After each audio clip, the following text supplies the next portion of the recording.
And we're live. I hope everybody can hear me.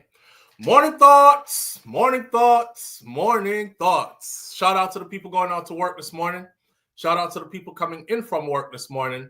Extra special big up shout out to the people who work multiple jobs. I have the utmost respect for you. Shout out to my entrepreneurs, my stay-at-home moms and pops, my retirees. Shout out to the drivers.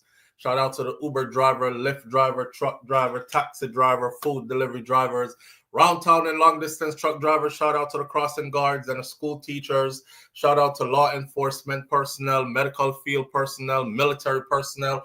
Whatever your job description is, shout out to you. Shout out to every single clean-hearted, good-hearted person who wants good for others as much as you want good for yourself. You're a good person. If that is your character, shout out to you. Here we are on this beautiful Monday morning. Today is the 29th of September, 2025, and we're happy to be here. There's only one day left in September, and then we have October, November, December, and the year done. But we're here, and we're making it. Seeing Elaine Turner, big up yourself. Thank you for being here. The chat is open this morning to subscribers only, so you will see names in green, but you will also see names in black for those who are subscribers, but they're not members with names in green. They'll be here, like June O'Brien and so on and so forth, right? Shelly, the best that ever done it so far, says Isu. All right, Isu, big up yourself. Thank you for being here. Tashi Ann. Isu, why you get me started early already?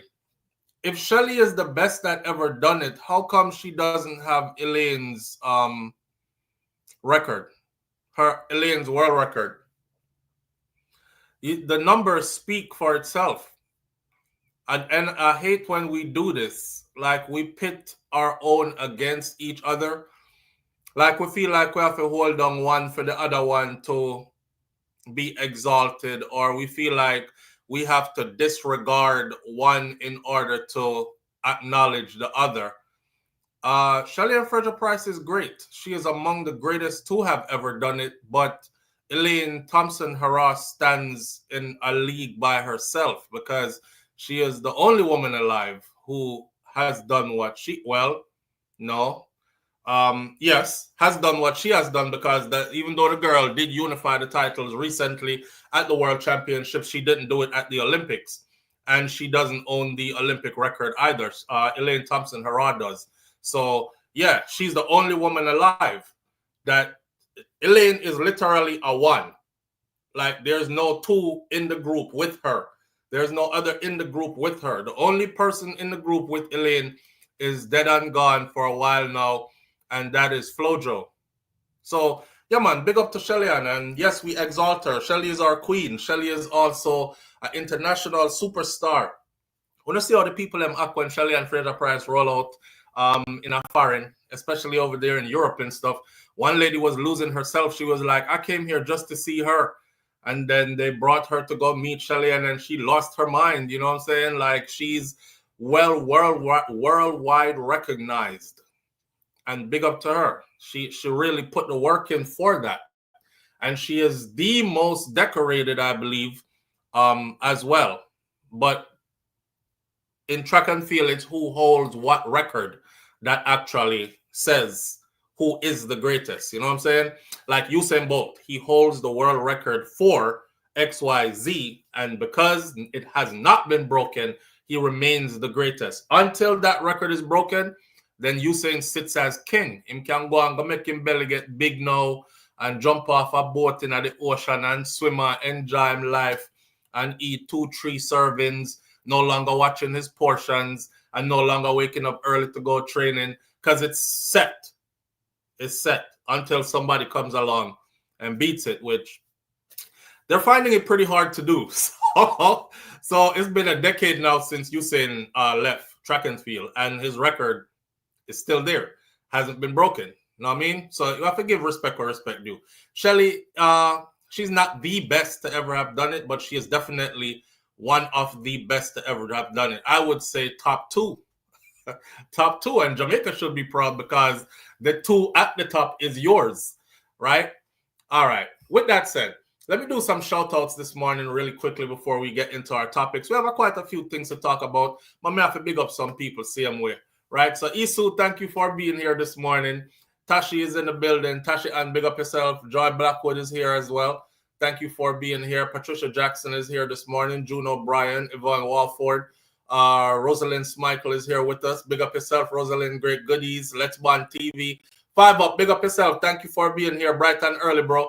Great goodies. Marilyn Grant. Black Eagle is in the building with us this morning. Sharon Spence as well.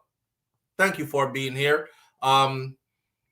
Farron is here with us this morning. Dorothy T is here this morning. Dak Fly 10 is in the building with us this morning. Michelle Graham is here with you. We have Michelle Graham and Michelle Ingram. Michelle Graham is here with us this morning.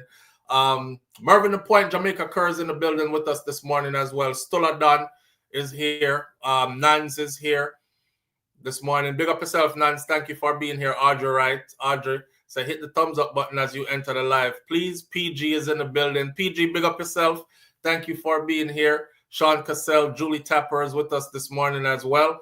Mistress B Talks Health and Wellness with a Twist is also here this morning.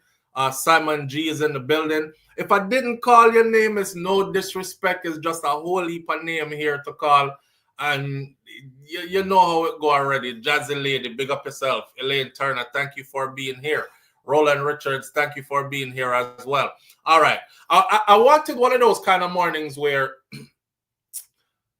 Tony Mango, thank you for being here. And S Diva, for sure. S Diva, big up yourself. Stacey-Ann, Zaro Kid as well. Thank you for being here. Certain names me just can't pass. I wanted this morning to be one of those where they join me on screen. Where somebody joins me on screen and but not necessarily agree with what I have to say, kind of thing. You know, I go through social media and I tune into things that interest me, things that we discuss here. And I leave my comments and I get a lot of response. You know, I get a lot of SYM as well. If you don't know what SYM mean, make one Jamaican in here tell you. But I get a lot of those as well. But I challenge people to show up here and go live. And now that we have this, and we kind of understand how this works, you know, you can throw rocks and show your hands now. You don't have to throw rocks and hide anymore, because it's easy to like type something, but when you know that you are seen, it's harder to type the nonsense that some people type. When you know that you are being watched or you are seen, your face is seen, it's harder to say some of the things that some people be saying. I stand on everything I say. That's why I show my face every single day. You know what I mean? I don't hide. I'm not over here talking about, yeah, the whole of them for dead. And somebody is like, well, we can't see him face, so we don't know. I'm over here. So you can actually see who I am, right?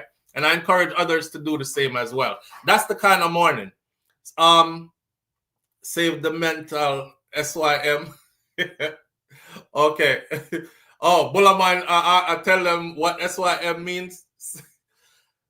What we have on the board this morning, Shelly-Ann Fraser-Pryce inks big deal with Netflix. Junelle, Bromfield, and Noah Lyles get baptized. There's a Jamaican model, a Jamaican male model that I have been following on Instagram since recently. Apparently, he's been out for a while, but true me not to follow man. Like no, all puns intended, but true, I wasn't looking for male models to follow, kind of thing. I know who the female models are. They come down your timeline and you see them and you say, okay, that's the Winnie Harlows, this, that, the video vixens and what. Oh, she's a Jamaican. Oh, she's, yeah, okay. But the men, this Jamaican male model, I found a reason to start following him.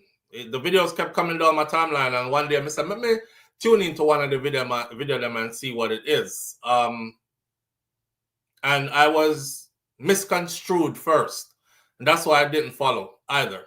I don't know if you notice it, right? But okay, this is nothing about anybody's sexuality. Let me get that out there clear first. But most people in the fashion and entertainment industry, especially the fashion industry, men, them kind of bend up and lean to one side or the other. Now, don't hold that against me for saying that. people are who they are. I don't hold that against them. It's just an observation that I made. So when I saw him one time and me did say like, well, man, I wet him up with hose and you know him clothes a stick on Panama and stuff and the man I get excited. And it was one white man from way over. So and I was like, this ain't my cup of tea, so I'm not really sticking around to watch this. But I was misjudging. I was misjudging. And I'm man enough to admit that I was misjudging. You know what I mean? I mean, don't call me phobic for anything, but people are entitled to not like what they don't like and like what they do like, right? All right. So I reserve the same right too. So certain things, if it's not my cup of tea, I'll just scroll by. But I'm glad that I started following him, and I'm going to share some stuff about him today. There's a surge in youth mental health crisis in Jamaica. As a report came out over the weekend, a surge in mental health crisis in Jamaica, especially among the youths.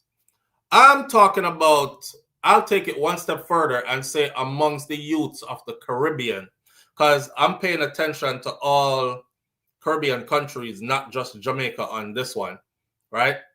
Right. So we're going to have a conversation surrounding that as well. And then there's another one about Jamaica is depending 4 times more on imports than it does on exports. So I went and did some research and write down some numbers just to get everybody a clear understanding of what this means and probably what we can do to not be so dependent on imports anymore and start exporting more, probably is a topic of conversation this morning. All right. That's where we at with it this morning. Lovely Aneka, good morning. Thank you for being here. Here, look, Mistress B talks health and wellness with a twist already, right? All right. So it is up to you where you start. Do you want to start out with Shelly-Ann Fraser-Pryce and her Netflix deal, or do you want to start out with Junelle and Noah being baptized? Or do you want to start out with this male model I'm talking about? Or do you want to start out? Where do you want to start out? It's up to you. All the topics have been given to you already. You choose and I go. You have 60 seconds to choose while I sip my burdock root and neem tea. No notifications. All right. We got 2 Shelly. Shelly like rice and peas. I feel for some steel peas. All right. Oh, Mrs. B says, okay, they started already. Right. So you have Lyles, Junelle, which is Lyles, Junelle, which is Lyles, and then you have 2 Shelly. So we have 3 Junelle and 2 Shelly, 4 Junelle. Baptism. Let me see. Male model, we have 1. We have Shelly. So Shelly takes the lead. We are 20 seconds and counting. Shelly takes the lead. Shelly, Patricia Jackson says Shelly. Ferran says Shelly. It looks like it's going to be Shelly. Shelly is edging ahead. Let me see. Mistress B talks health and wellness with a twist, says Joe. Blessings and Reed. Shelly. Andrea says it is. Shelly is still in the lead. Let's Bond TV says Shelly. Shelly is way ahead now. And we are 35 seconds and counting. It looks like it's going to be Shelly as we come around the bend and head into the straight off way, heading to the finish line. Shelly Black Eagle says, Jazzy Lady says Shelly. 1 Fresh Meds Walton says Shelly. Andrew Reed says Shelly. And as we cross the finish line, Tashi and Penals 1, 2, 3 seals the deal with Shelly. So Shelly it is. For the gold. BM says for the gold. Oh. I didn't think that tea got bitter, but it's not bitter. Neem. Some neem with some burdock root. It's not bitter. There I drink up my things. Trying to keep myself in one piece. Health is wealth. Shelly it is. All right, so man. I don't think anybody, better could have gotten this. I want to see others get these kind of deals, The first thing I thought about was Elaine Thompson, her day will come too. Everybody knows that Elaine is my favorite female Jamaican not artist, but athlete. Live on the air with SouFLo. Good morning. Hello. Good morning. Good morning. How you doing? Good. Before you start talking, your camera is foggy. My camera is foggy? Yes. Yeah, there's nothing I can do about this foggy camera right here. It's my regular camera went out for some reason, and okay. I'm going off the generic camera. I think it's the lighting more than anything. Let me see. Okay. I'm cleaning it. Oh, you know what? You're absolutely right. Thank you. Oh, look, couldn't tell me so the camera foggy long time. Mini Bob, big up yourself and thank you. I appreciate you greatly. Yeah. All right. Okay, we got the echo. When I wake up, I'm coming on your show. So I could turn on my other light now. Here we go. I turned off my other light before. No can't see me. That cheeky good. I turned off the other light before because I thought it was a lighting problem and not the foggy of the camera. Boy, when them pick me in here, do them thing, you know. I caught Milani over here the other day in my stuff. I don't know what she was doing over here, but after she left, some things didn't work anymore the way how they worked before. This is way better. Damn, look. I'm working on going in and out. I not even did notice, says Audrey. Well, me thank Mini Bob for that because I sure did notice and it was bothering me. Now me feel alive. Now, can we look good now? Now we feel really alive. So let's get into Shelly-Ann Fraser-Pryce, all right?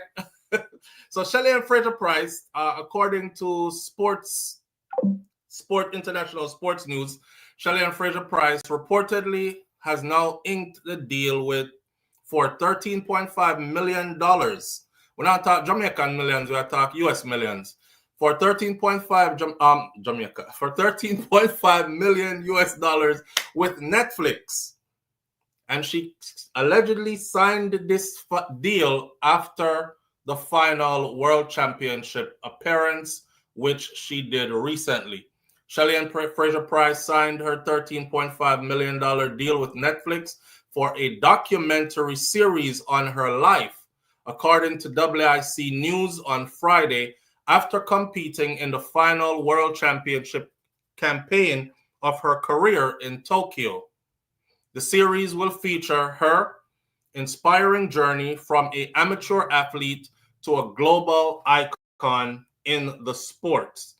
Shelly-Ann Fraser-Pryce faced heartbreak in her final Olympic appearance in Paris as she had to withdraw from the semifinals of the women's 100-meter race due to an injury. Remember when that happened? A lot of us was like, damn, and this is Shelly's last Olympics because she had already said this was her last Olympics.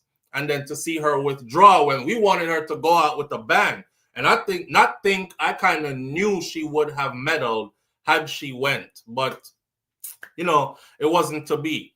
I guess the universe or God had greater things in store then.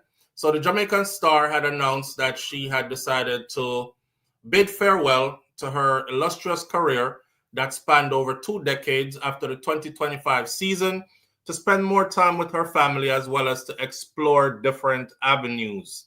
Shelly-Ann Fraser-Pryce made her final World Championship appearance recently in Tokyo, competing in the 100-meter sprint and the 4x100 meters relay earlier this month.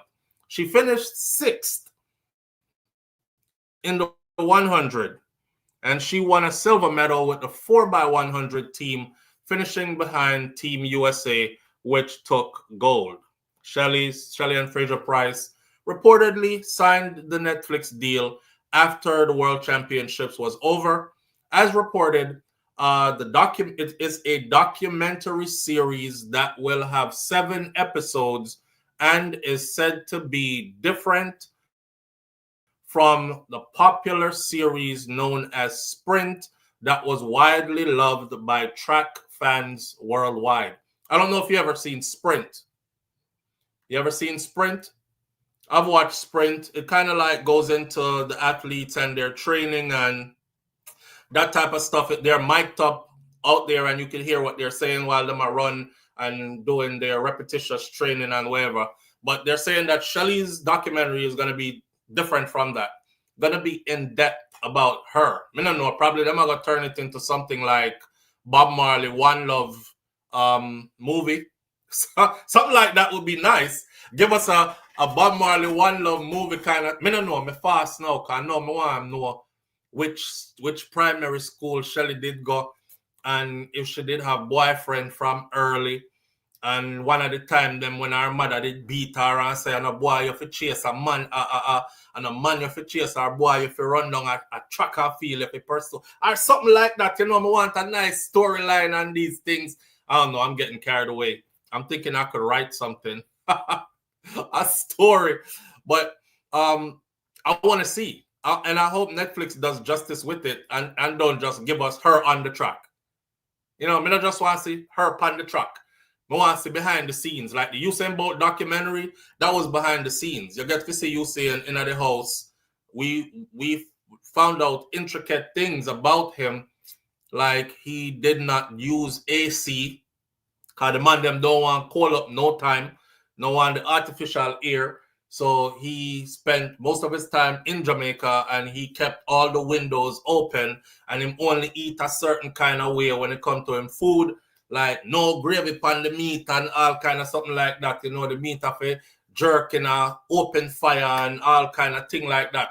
And he trains a lot and Ray and him brethren them around him and them play a domino and roast yam and all kind of something. Something them I want to see. So I hope Netflix don't take it and turn it in a something where it look like for tourist consumption kind of thing. Because the authentic us are going to be like, okay. And I hope it's not just about track and field. I hope it's about her life. Right? I love it. But, of course, what's catching everybody's eye is that whopping rotted $13.5 million. That was catching everybody's eye. Everybody is like, damn. 13.5 million, you sure? Yeah, 13.5 million it says. Shelly-Ann Fraser-Pryce inks Netflix deal for $13.5 million after her final run at the World Championships. Wow. Lovely. It's a blessing. Wishing her all the best, BM says. That's imagine being able to have a career like that, right? And then being able to, because Shelly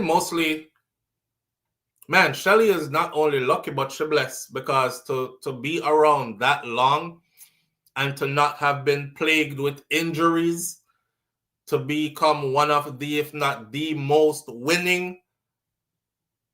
I mean, they all bow down to her. I think she is the most decorated. Correct me if I'm wrong, but I think she is the most decorated. And she wasn't plagued with no injuries over her career, any, injuries that ended her career early or anything like that. And then to walk away. I think Shelly-Ann Fraser-Pryce right now walking away, she's walking away at the perfect time. She's walking away at the perfect time. She timed it good. Some people will die on the field, when they start losing every single race and when them start getting a whole lot of injuries and when they start looking really bad out there, to where you're like, damn, it's hard to watch her like this. Kind of like watching your favorite boxer wait too long to retire until them start getting knocked out. And then you see them in the ring rolling around and them face bloody and some new guy beat them up, koof, cough, quip. And you're like, okay, just retire now. Retire. I remember you from your glory days when you used to knock out everybody. Please go back to that. Shelly is leaving standing straight up. She's leaving strong. But not lie. That 6th place there in the World Championship, that kind of solidified that for me, that she was doing it at the right time. Sports can be super unforgiving. You have to be in good shape. And they are always younger and stronger coming in year after year after year. So just the fact that she actually dominated for so long is something, a feat of its own. I don't know who else is going to fill that spot. but she's that girl. She's that girl. So the money that from Netflix, I know somebody is saying I should have more money than that. She has more opportunities out there, I'm pretty sure. I was just reading up on a Richard Mille deal that she had with the watch line, the Richard Mille watches. Yeah, I was reading up on that one, and then she had a deal with, I don't know if it's skincare and hair care or wig line or something like that. But the world is her oyster now after she is done with track and field. It's a beauty to see that, because some of our athletes, they retire or end their career and then they have nothing after. Like, them don't have no whole heap of money saved up. It was a skincare, Stacey-Ann. I think a wig line as well. I think also a wig line. So the Richard Mille watches, if you go look up the Richard Mille watches, just go look it up and see how much those watch price range. And then there's a wig line, there's a skincare, I know that one. And I didn't know if the wig line and the skincare was together. And then, of course, this Netflix deal. And I'm sure there are more things on there. She's sponsored by, is she Puma? Shelly's Puma or Nike? Either way, there's more endorsements out there that we don't even know about. So I'm not going to talk our business like me know our intricate details of our business. But, man, it's a beauty to see this. We've seen great people retire and they end up with nothing. And then people laugh after them like, boy, you remember one time she did up on top of the world and she broke now, and she... Glad to see that won't be her story. She's definitely riding off into the sunset with the bag as well. And that's a good one, right? SouFLo, half Jamaican, half African this morning. You like my dashiki? Yeah. I'm Nigerian, I am an Igbo man. Shelly owned the wig line and the skincare. I don't think she owns the skincare line. Well, I'm not going to speak. I don't know. You might know better than me, Allison. But I know the wig line and the skincare line is out there. If she owns it, then all more power to her. But if somebody is paying you millions just to endorse it, then that's powerful on its own, because you don't have to worry about the day-to-day runnings of that. And if it's going to fail or if it's going to just cut me my check, but me shake to your wig them for my famous head, show me famous smile and go about my business with my check, you know what I'm saying? Kind of thing. Afimi. Yes, that's the name of it. It's called Afimi. So I think Afimi means it's ours, right? Or it's hers. It's ours. Afimi means it's mine. In Patois, Afimi is mine. Afimi sitting. Afiwi would mean it's ours. I'm actually really Igbo. Big Cryptic says, I'm actually really Igbo from my Jamaican side. LOL. Something called slavery done mix us up. Gambian, Ghanaian too. Yeah. All right. So that is it for Shelly-Ann Fraser-Pryce. We're happy to see it. It's crazy because her name is Price. Price. And this is a hefty price. $13.5 million is a hefty price. Just like how Usain Bolt's name is Bolt, and him flash like lightning when him did a run, he was that fast. You can't make up some of this stuff, Some of this stuff is the way it is supposed to be. You know what I'm saying? You love my fashion sense this morning? Or this SouFLo, pin the link up top. Oh, I didn't pin it. Let me put it in again so I can actually see it. Paste. So I'm going to paste it in the comments one more time. Yeah, man, you can't make that up at all. The man named Bolt and him fast like lightning. You could have never made that up. That was just destiny. All right, manage. Let me see. Manage videos. Go to live. Give me a second there. Go to the live. So the next one we're going to talk about is who then? Junelle and Noah. Hit the live.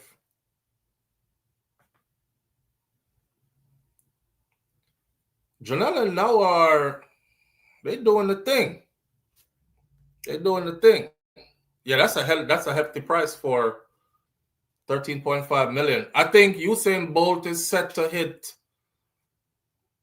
I think he's set to hit the $100 million net worth this year. I think he was at 90 something million his net worth. I guess that's why Usain never really too cry about the money. You know, I think he wanted his money back from those people in Jamaica, SNL. I think he wanted his money back from them just out of principle, and it is a lot of money. It is a lot of money. I don't know no Jamaican will have 12 million sit down where them can lose it today and not cry about it. So that's a staggering amount of money. All right. The link is pinned for those who want to join me on screen.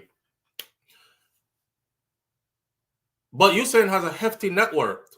So, you know, him could have, like, yeah, it hurt that you took my bread, but I'm not going to die kind of thing. Yeah, but not Nance. Nance says she bought SouFLo just come back from yard. Christine Williams says SouFLo just come back from yard. Lots of rain, but we had fun. What part of yard did you go, Christine? Christine Williams. What part of yard did you go?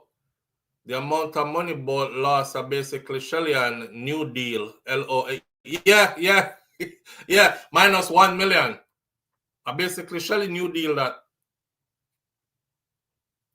But Bolt have like a net worth of 90 something million, and he's about to hit 100 million this year. They said by the end of the year he'll be over 100 million his net worth. What a thingy. Them never bust them brain in a no book. They were born athletically inclined, and then them put in the work, and next thing you know is they're top of the charts, top of the world, top of the podium, top of the history books with a whopping net worth like that. Jerome, big up yourself. Jerome says, what do you think about the teacher in school teaching the kids about Rosali and Jakes? Rosali is fat and has 2 kids. What the Why, Jerome? I saw me see it, you know. Me did see it. Me did see it, and I was like, why? Please, Jamaican government, retire Bolt money to the man coffer, sticky fingers. but not worried about the money, so me don't worry about it too. Bolt is good. Oh, Christine Williams says, my daughter was leaving for the army next week, so we went to see some friends. All right. Well, big up to your daughter. She's leaving for a life of adventure where it all begins. You're sending out your little girl. They'll be sending you back a woman. Them say, send us your boys and we'll send you back men. So I guess send out your little girl. You know, they'll be sending you back a woman. She'll be she'll know how to function after this. Yeah, Jerome. Jerome love the foolishness. Let's go on TV about Rosali and me see it. I said to myself, actually, my comment was, I won't teach Marcus Garvey's philosophy in school, but on the day I teach the picture them about Rosali and Jakes. Rosali's children got taken away by the state, right? Because she made some threats in passing. She just said some stuff in passing, which they found to be threatening, because you can't go up on social media and attack and just say something like, you feel for us, stab up everybody in here and burn down the house with everybody in it and all these kind of things, or that kind of loose talking. I'm not saying that's exactly what she said, but coming to follow, so I don't know the exact what she said, but I heard somebody say it was along those lines.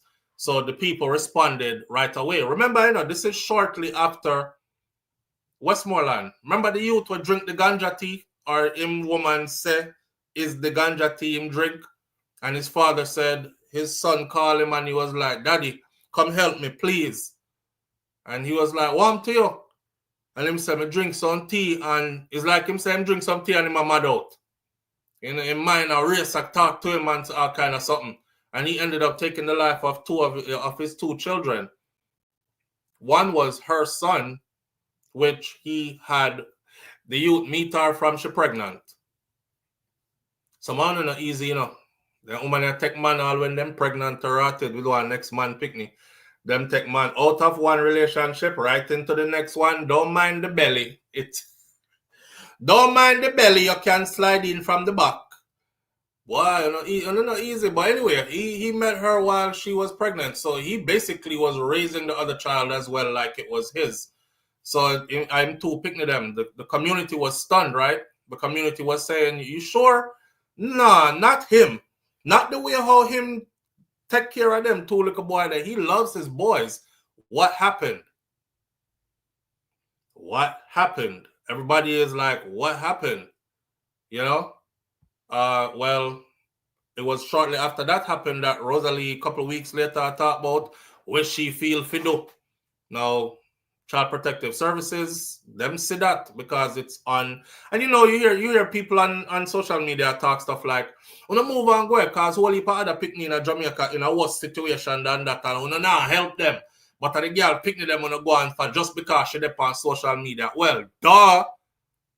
I tell people this all the time. It is because she's on social media, because she's more public. That's why they saw it.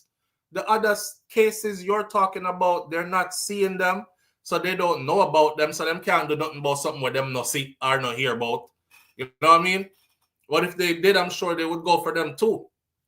But not lying, I don't know if state care in Jamaica is the best care, and I don't want to talk bad about it either, but I do remember some horror stories about state care in Jamaica, and it was basically like human trafficking business aguan. Remember the one female who did a series of videos and she called some very powerful names, and people were like, she better go hide because them people here still around and she might get killed, right?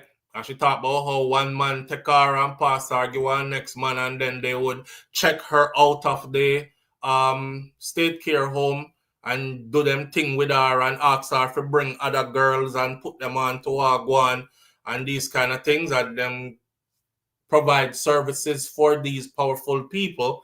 And so state care ain't necessarily, it's kind of like jumping out of a frying pan into the fire for some people. You know, you think it's going to be better. Everybody is like, take them away. But could you imagine if your child had never been sexually abused before? And just some big argument are going on in your house and your house is not peaceful in that sake. And now your children end up in a state care where somebody actually SA them in there. And them never experienced that before. Yeah, I don't know. I'm between a rock and a hard place when it comes to that. I don't know Rosali. I don't know the situation with her children. But me see her enjoying our life same way though. You know? That Night TV Lifestyle says, yup, that's what they say here does in America too. Human trafficking. I don't know. I know I've heard a lot of horror stories about state care. Today is Karen's birthday. Which Karen? Karen Notice? Oh, we have to sing happy birthday for Karen, man. Karen, this one's for you. Happy birthday to you. Happy birthday to you. Happy birthday, dear Karen Notice. Happy birthday to you. The next one, because Jerome said we have to update the thing, so we're going to update the thing now. Big up to Busy Signal. Happy birthday, yeah, my friend. One more year fun them. One all the vibes. Give thanks for life. Next year you're doing it again. Yeah. Happy birthday, yeah, my friend. One more year fun them. One all the vibes. Give thanks for life. Next year we're doing it again. All right, that means that next year you're doing it again and again and again, which means more life, more health, more strength, more blessings. Thank you for being a part of this family. I appreciate you greatly. All right, and on a lighter part there with the happy birthdays, please and thank you. All right. Anybody else having a birthday so we don't forget? So you don't tell me 1 week later. Big up yourself, Jerome. Jerome, I forgot to learn the rest of the words to the song, but I think we just need that beginning part there and we're good. Yeah. Busy Signal is smart. Busy Signal wrote a song that's going to be around forever. Because everybody have a birthday every year. And, you know, we're tired of the happy birthday to you. It sounds like nursing home, kind of. You ever been inside of a nursing home? You ever see when them light the candle on the cake and the person is like 99 and they're like, and them can't even blow out them candle and you hear the happy birthday to you. I swear I don't want to live that long. I don't want to live that long. Who wants to live past 100? I don't want to live that long. And I'm going to say it again. And somebody is going to say, SouFlo, be careful of words. Me not say me want a short life. And I'm not saying I want to die anytime soon. Let me get that clear with the universe. I'm not saying I want to die anytime soon. I want to die for a good while. But me just don't want to reach the stage where, you know, somebody have to wipe me drool because me can't reach it and somebody have to do everything for me and me can't do nothing for myself. Yeah, Audrey, you go for blow out your cake and, you know, your whole of your false teeth blow out in the cake. Oof. And your breath not even strong enough to blow out your whole birthday cake. You did there. Somebody have to blow it out for you and act like you do it.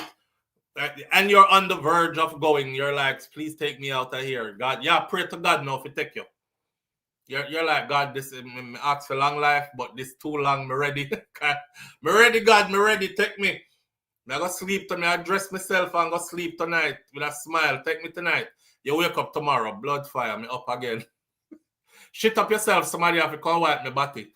Oh God, me don't want to live that long. I don't want to live that long.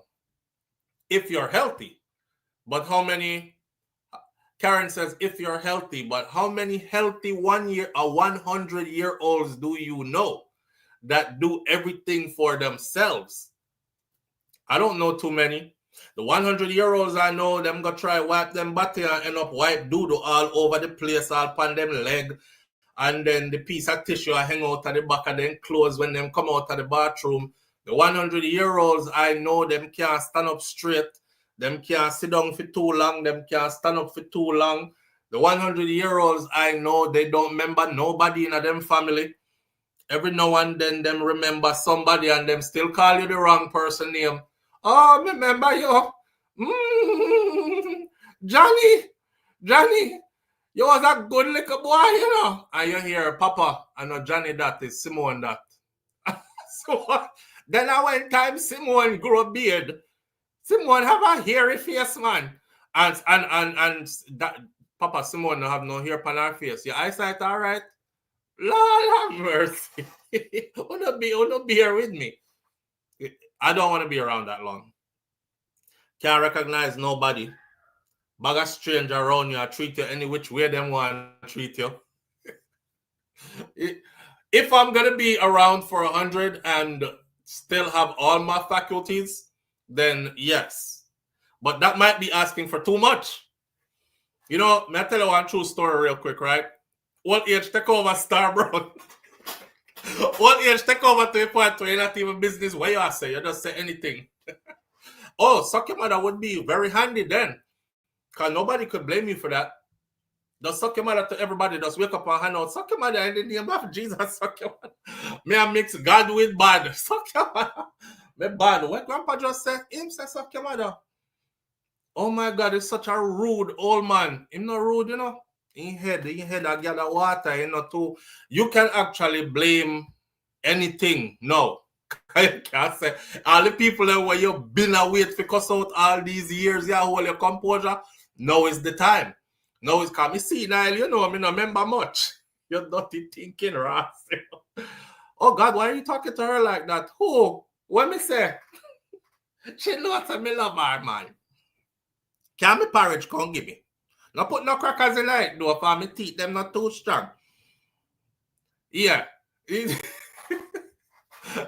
can't put it on that. I'm not right in the head anymore. You know? And who you don't want to hear, like my grandfather, when they start talk foolishness and you don't want to hear your grandpa just tune out, so. Time you over here, so you know. Grandpa God search the ear.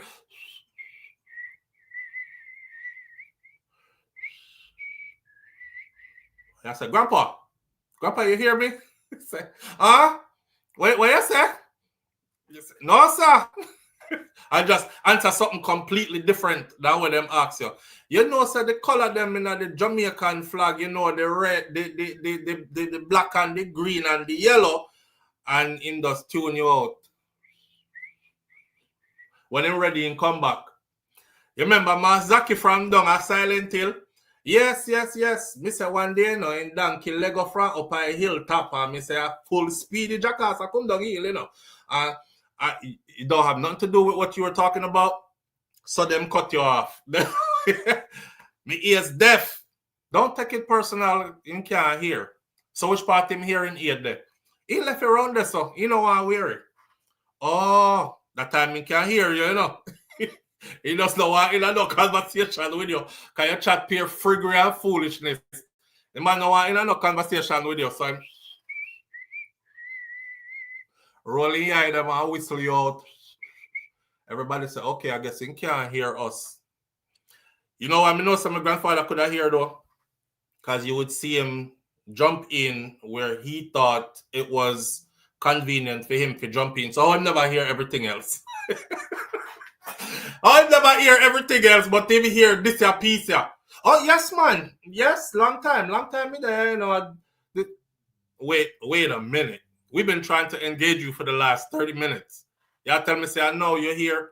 Like you're here in chip in and chip out too. I want to be like that, but me don't want to lose all my faculties. Me beg God a couple of things. Don't make me lose my sight. I don't want to be trapped in a world of darkness. You know, I was watching a documentary about people who were born with sight and then something happened and them lose them sight completely. Most of them actually go into psychosis, complete madness for a minute, and then them, you know, get a period of recovery because you're trapped in darkness. You can close your eye and see darkness and then open your eye when you feel like it. It's kind of like you could pretend you're in prison by locking yourself in your bathroom, but you can't open the door and come out when you feel like it. But imagine if you actually lock up in this one, you can't open that door if you come out. That's where you're at. Then panic sets in. You know what I'm saying? So I don't want to lose a couple of things. I don't want to lose. I don't want to lose my eyesight. I don't want to lose my kidney function. I mean, you know, over the years, I can expect a downgrade because man can be stolen all the days of life. You know, plus your wire waist gone. You can't whine like you used to. So there is no more motion in your ocean. You only have backward and forward and backward and forward, and that's it. There's no mix up and no wind down and no down this one, back up this. Me can't deal with that. Me out. But just make it still work. You know, make it still work. Make it still work at least 4 times a month. I'm good. I make my eyesight stay with me. I'm good. Them two there. I don't want a stroke. A debilitating stroke. A debilitating stroke, a stroke which part half of your body done and the other half don't, you know. Me don't want one of them then neither. These are my greatest fears I'm sharing with you this morning. Let me ask the audience them this. What age range do you want to live to? I don't want to hear 150 if I'm healthy. We know say you're not going to live to 150. And we know say you're probably not going to be healthy and can't do much with yourself if you pass 100.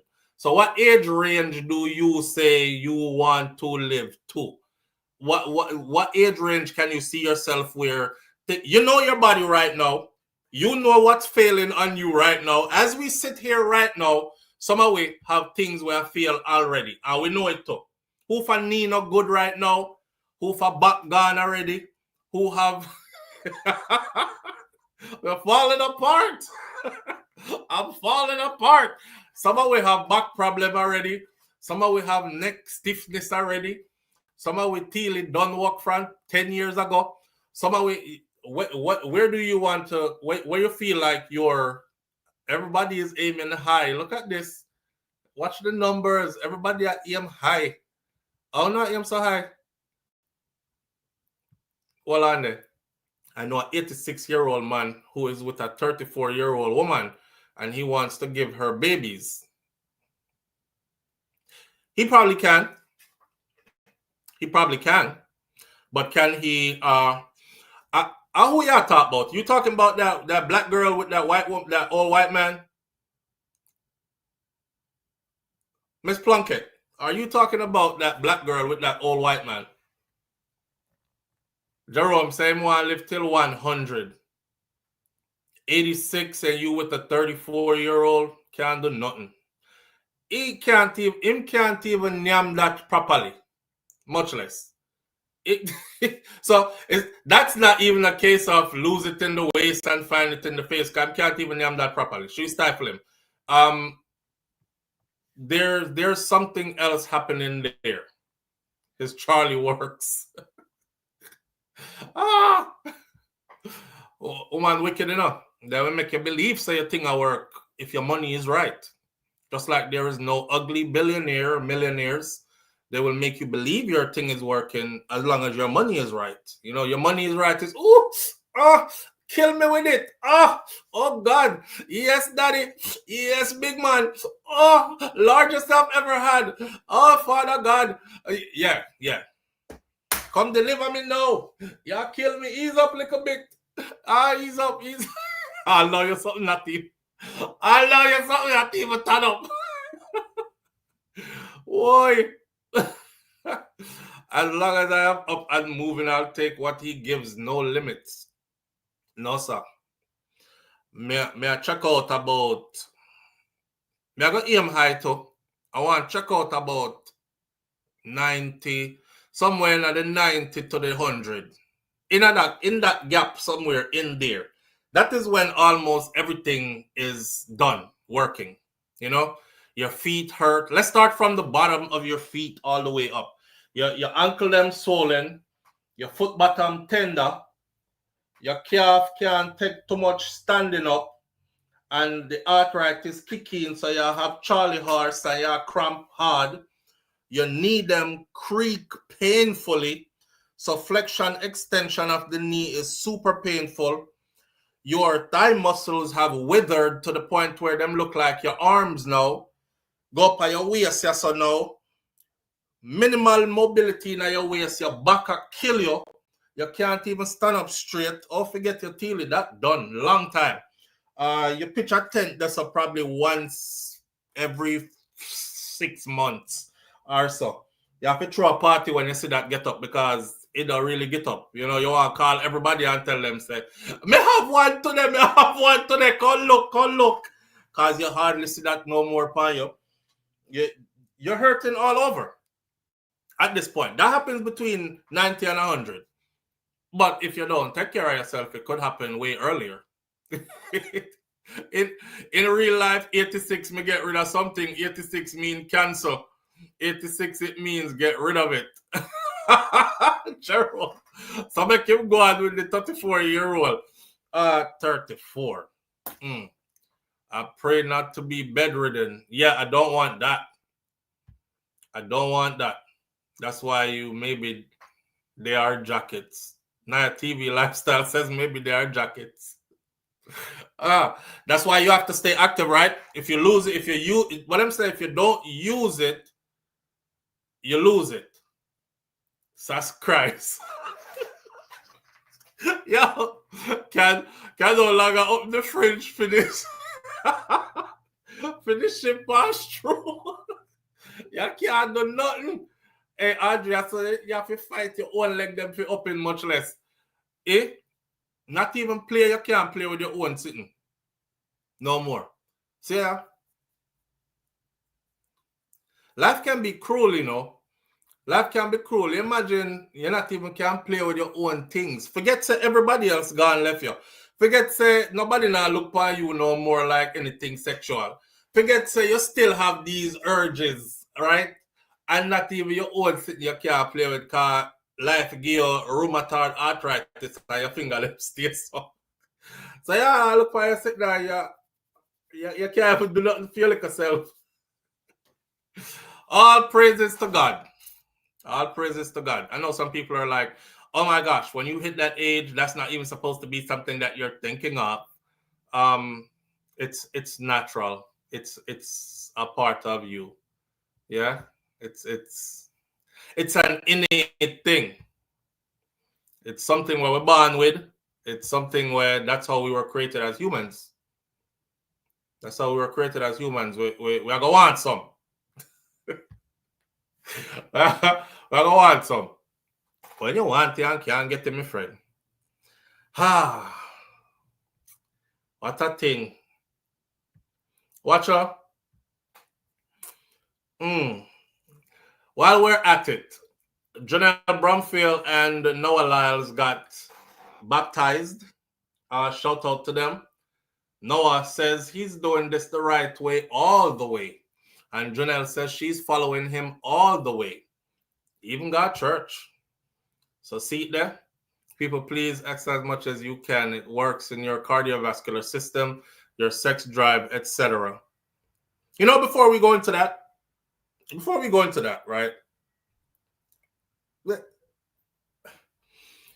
Like Elaine says, right? Please exercise as much as you can. It works in your cardiovascular system, your sexual drive, etc. All right. Isn't there a point where we accept how things are because we are a certain age group? For those of us who have studied certain things in school, there's an explanation for the way how your body function after a certain age, you know. And it is just that. You know, the society that we're in now is like you're not even allowed to age. You're not even allowed to age. First of all, people age shame you all the time. Oh, you 40-something, you getting old, you a grandparent. You know what I mean? And then, oh shit, you got gray hairs coming in, you need some hair dye. The first thing you see, every man start dye out the whole of them gray. Like they even ashamed they make you even ashamed to show your gray hairs, right? And then the next thing, if you ever seen them late night commercials? If your hubby is not getting it up, and I'm like, the man is 60. How much more getting it up you want? You know what I mean? And then start convincing. Of course, you're going to have these men who are going to jump in my comment section and say, SouFLo, me a 64, I'm going to go all day, all night. You're lying or rotted. But anyhow, because they always do that. They're like, SouFLo, me a 64, I'm going to go all day, all night. So I don't know what you are talking about. I take care of myself. I eat right. Bro, you take care of yourself and you eat right, but you don't go all day, all night. One time, I tried time myself, see? And that's something you get to know, so 1 minute is long. Like, it's super long. That's a long time.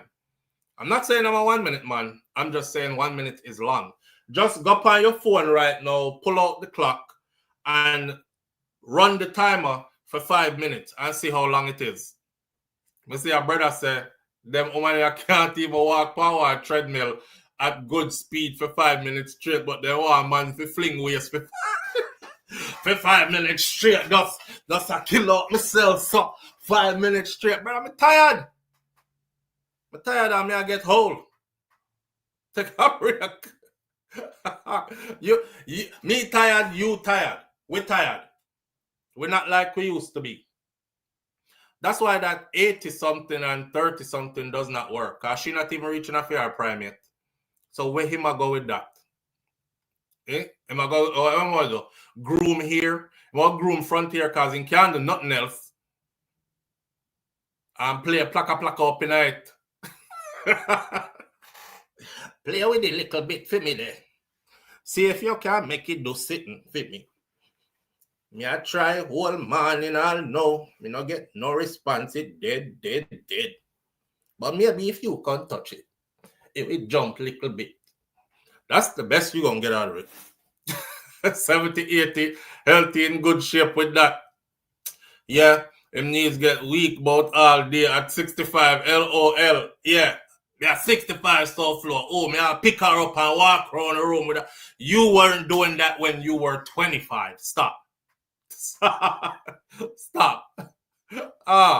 Anytime it can't stand up anymore. Hold on there. Anytime it can't stand up anymore, just check me out. Same TV. Same TV. Take me now, Lord. I'm ready to go. Because I'll be a lonely life after that. All you old woman, if you have one wife, you see, all when time you reach old, that's an old age. I know every time I say this, them cuss me. Every time. Oh my God. I used to love watching you, but some of the things you say sometimes is like, you have a skewed view of how relationships are. Please take some of this lightly. Take this with a grain of salt. Sometimes it's just humor. But sometimes it's serious too. I'm going to reach them part there in a life yet, so I don't know. But I'm saying, I've seen others get frustrated. Like the woman one day with the man because she love him and, them done put down 50 years of marriage, 60 years of marriage together. Which part she go? But the something done work a long time. And the little drooling, punishing thing now really work for her no more neither. She's yearning for. So, she look on him Bex more time, frustrated more time. He might get whole heap of cut here for no reason. At this point, I'm with you, bro. Just take me, Lord. I'm ready to go. You can't do nothing at all, me gone. You can't do nothing at all, just take me. Can't function without their partner in crime. Why? There are things men and women can buy to help with their urges. Please don't do it more than twice weekly. Just keep loving your partner. Don't do what more than twice weekly, Elaine Turner. What is it that you must not do more than twice weekly?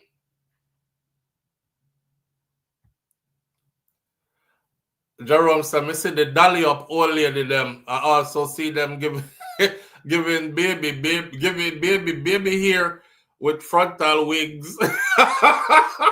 Hot granny. Wig. They now force you to look old and make the old look younger.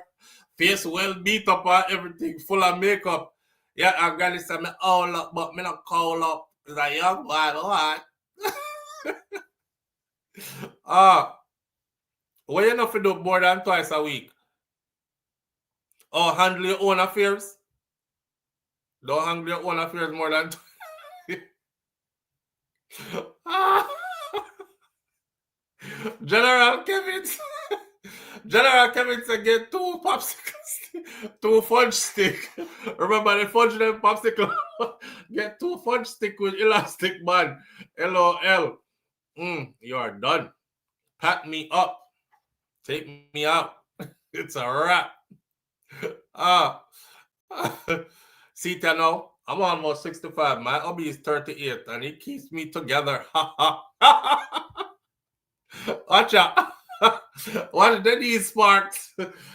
Denise Sparks, now you come in here always to talk about God and Jesus and church and the Most High and Lord. Now you, hold on there. And you're almost 65.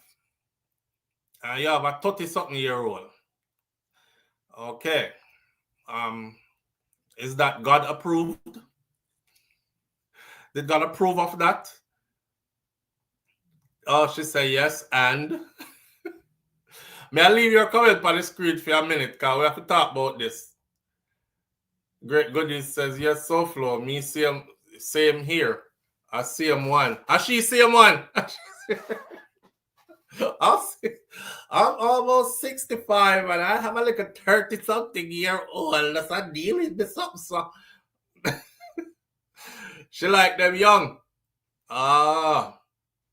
Rotted, farted. You see it? Hallelujah, praise the Lord. God is good all the time. Audrey. Denise, you don't mind me prying into your business. How long have y'all been together? I'm curious. If you want to share with us. If you don't want to share with us, it's cool. Denise has her sparks. Gerald said Denise has her sparks. Her name is Denise Sparks. Denise has her sparks like Usain moves like a bolt. You know? Shelly-Ann Fraser-Pryce, just high price. Yes, SouFLo, she's CM1, holier than thou. Shana, tell us how long them been together. All right, me I gonna left it. I don't want to. Okay, she did tell us. She's been together with this person since 2020. So that means since that person that was 33, 34. Yeah, 33, 34. And you did still in your 60s. So yeah. Wow. Anglia Bangle, mama. Married in 2023. Oh my. So this is not just a fly-by-night thing. This is a marriage. Isu says COVID lovers. She has a tag. She haven't tagged COVID for that. Wait there. This is a marriage. This is not. She not talk about no flyby. She talk about marriage. Uno hold on there. Wait. We are judging wrong. This is her husband. When she say hubby, me I think she have a little hot thing, young thing on the side, right? 60-something years old, and me have a little 30-something year old, I go and deal with it something. But no, she said married. Yes, I got, she said I got it going on like that. Rotted. Hold on there. I could add somebody to the stage. Who are we added to the stage? Boy, him disappear fast. Got married in June of 2023. So you got married 2 years ago. So that person was 36 when you got married, and you're pushing 65. So you were 63, marrying a 35, 36-year-old. 63 marrying a 36-year-old. Something like that, right? Right. Me I do the maths. Charlotte, big up yourself, Charlotte. Thank you. Charlotte say a real bad girl cougar. You know like when Ninja Man says 23 picnic, 24 baby mother, something like that. Real bad man. Charlotte was like real bad girl cougar. Oh man. Younger than your own child. Why? What can go so? Great goodness, what can go so? Stella got her groove back. Denise has her sparks. Denise says yappers. Ouch. Hey, Stella's still in business. Watch now. Hey, whatever works for you, works for you. If you're 60-something now, you can pull on a 30-something year old for marriage, then, you know, and look past all the possibilities. Don't let your mind be clouded by other people's stuff. Some people are going to tell you all kind of stuff, and I'm sure you've heard these, Denise. You know? He's Indian too. Denise, you're Indian?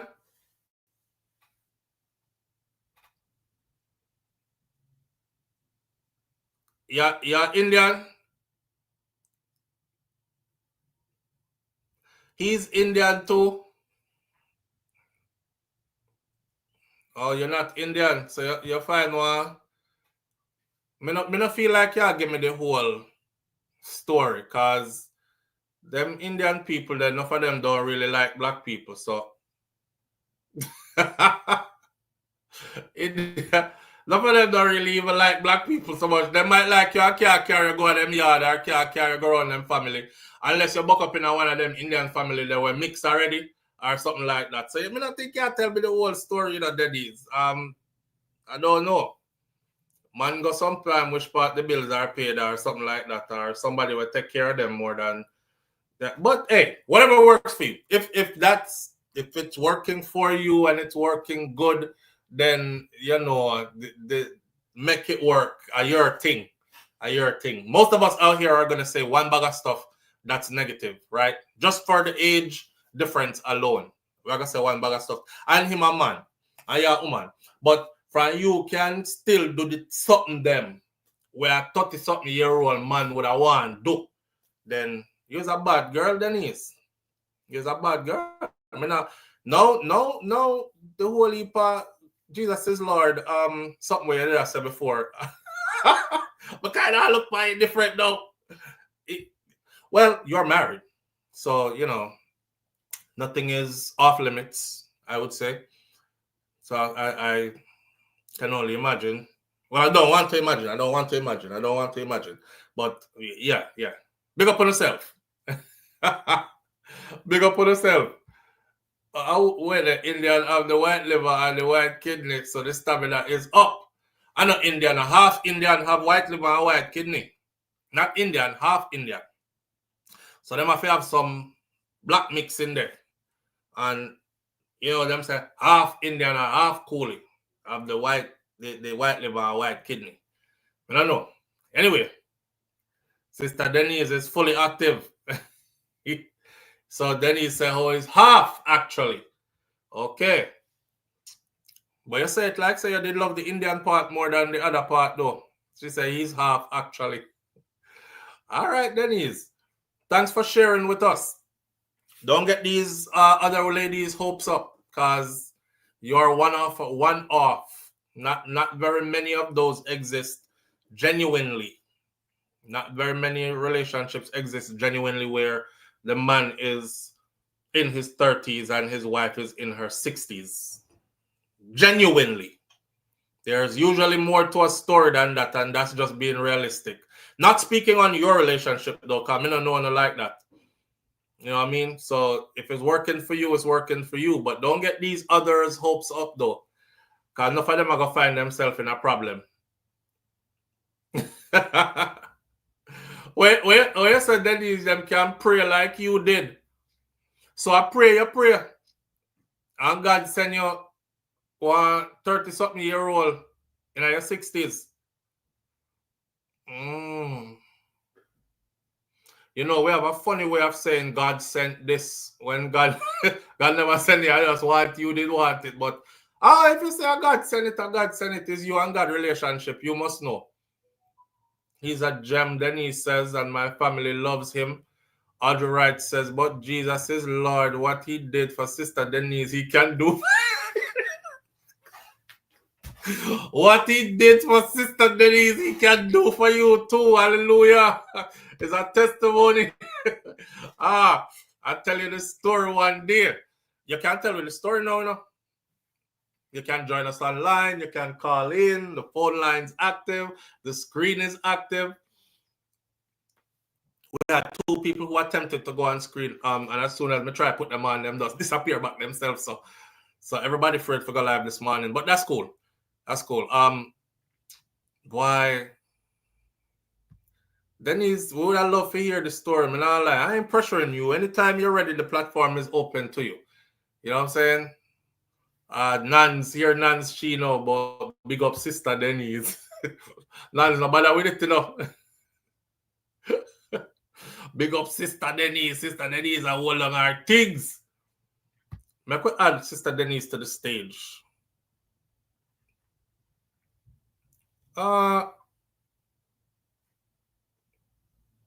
Device not connected. They will need to connect their mic and their camera before they can be added to the stage. It says your stuff is not connected. Let me kick you out so you can do it all over again.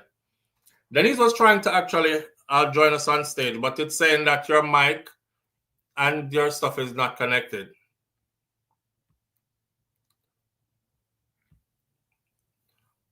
Christine Williams says, my husband is 76 and I'm 56. And we met in 1988, married in 2003, and still married, but it's rocky.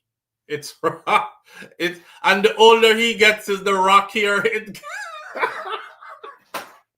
Don't forgive me this morning, cause me I laugh after family problems them when me I laugh after phone problem them too. Just say it's rocky. Hey, if you read that comment on the screen, it says my husband is 76 and I'm 56. And we met in 1988. God damn, that's a long time ago. We met in 1988. Me did a picnic. I mean a big man. You know me from God know when. Married in 2003. I'm still married. But it's rocky. Rotted. The older I get is the more rockier it is going to be too. Remember what I telling you earlier, say? Yeah, everything's sturdy until that's something they're not sturdy no more. And they'll tell you anything, it's just your attitude, it's just, but a frustration a build up. That type of frustration that builds up when that satisfaction is not delivered in a relationship is what causes many relationships to break up. So for instance, when you start arguing enough, and then both parties are no longer attracted to each other sexually. And then you're living at the same house, but nobody now ride nobody in there because one of us not feel each other like that anymore. But that need for that does not disappear. It is still there. That's why people end up start cheat. And that's why these kind of things happen. And then could you imagine just getting older? See that? Jesus Christ, watch out. Christine, you have to go stay behind the scene because I don't want your house mash up this evening. Christine, I thought the things them. Christine say he's boring as hell. The man is 75. What do you mean him boring as hell? 77, 75. What the age she did say? Jesus Christ. Him not have no more excitement in him. 70-something? Most 70-something-year-old me know them in the geriatric care in a one of these long-term care facility. Who is this? Denise Sparks. Sister Denise, talk to us. Yes, I'm at work, so my boss is not here, thank God. So Hold it now. yes, I just Anyway, yes, this is a crazy story. I met a guy from Westmoreland like 2012. So we've been corresponding. Another person, not my husband. We corresponded for a long time on Facebook. Just hi Jamaican. I don't mind being friends with Jamaicans, anybody, girls or guys. So I met him back and forth. Long story short, in the pandemic, he said to me, a long time I like you, why not one day with me? But I was in school and I just was focused on school. So I said, look, I can't be a partner to anybody right now. I'm in school. He said, all right, man, do your school. I'll do my music, because he was becoming a popular local artist in Westmoreland. People may know him from Westmoreland because he did the campaign for the PMP. They used this music. He's on YouTube and all that. They murdered him in Westmoreland. Yeah, they murdered him. So his best friend. The guy you were talking to, not I your met. husband. Yes. No. My husband was his best friend. My husband was his best friend. All right. Wait, hold on. All right, go on. So every time he would, yes, every time he'd FaceTime me, the guy, his stage name was Paparazzi. That's what he used on YouTube and everything. Yeah, so he does dances down there, and he has his following. My husband was like a bodyguard. They move with a lot of men when they go to their shows. So every time he would video call me, my husband would be there with him, and he would say hi to me. We just chatted. That's it. And he said to me, if I can't find him, call this guy, my husband, and he will know where he is. Blah blah blah. That was fine. They murdered the guy now. So then my husband got into some. Hey? How you saw it? So everybody you talk to get murdered? Just the guy I met in 2020 got murdered. Yes. Okay. I didn't meet just him. And I didn't meet him. He was good friends with your husband. Best friends. They were best friends. Best friends. Yes. So every All time my right. husband called me, he's with him. They're always hanging out together. So he'd come on the chat and say, "Hey, come look for my friend. Come on, relax with us, man. I'm coming, I'm coming." But I planned a trip for 2022 after the pandemic cooled down because JetBlue had my ticket, blah, blah, blah. So I planned to go meet him finally in person. So they killed him though in 2021, November. Yes, they killed him. My husband him pick up some foolish case down there. At the time, we weren't married yet, though. I just knew him. Yes, and I didn't know anybody else to contact when this guy got murdered. And my husband, he didn't have his phone anymore. It was crazy. So 5 months after, yes, I found my husband hit me up and was telling me all that happened with the murder and he saw the body, blah, blah, blah. So he said, "I know you're coming down. You have a ticket from so long. Come, don't let your money waste. Come down, hang out with me and my family and my cousins." So I'm like, sure, what have I got to lose? Have my ticket. So I went and the rest is history. When I went, I wasn't expecting anything, honestly. I just went not to waste my ticket. And he just took charge and that was that. You Need I just say took more? charge. Yes, yes. Scared the hell out of me, boy.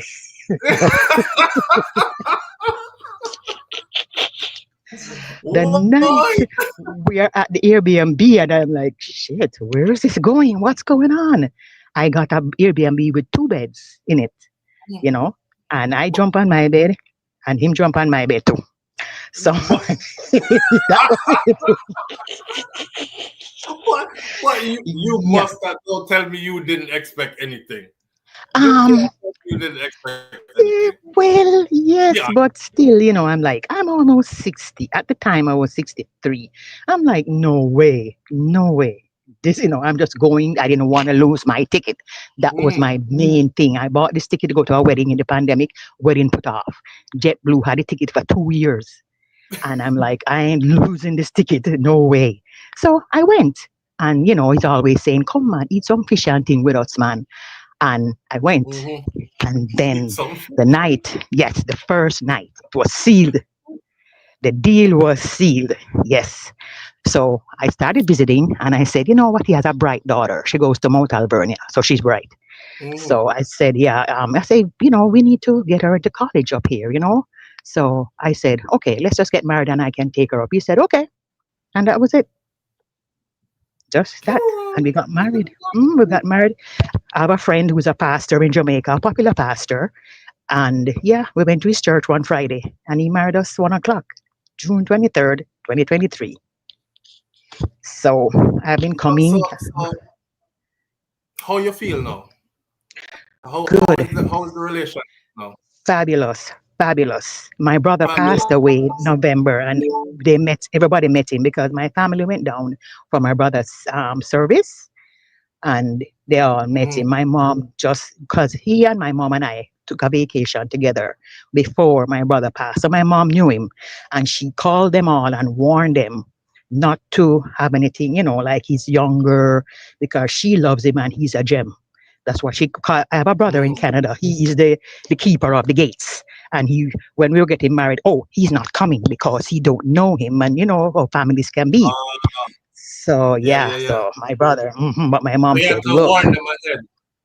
my mom warned him, not me. Warn them Because ahead. my mom, yes, and said he's a good guy and he's a gem.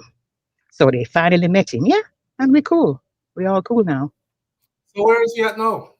He's in Westmoreland. He's in Jamaica. Jesus Christ, God have mercy. Yeah. He lives in Jamaica still. Nah, man. He's good. He's good. He's good. Trust me. I He don't have is nothing good. telling you.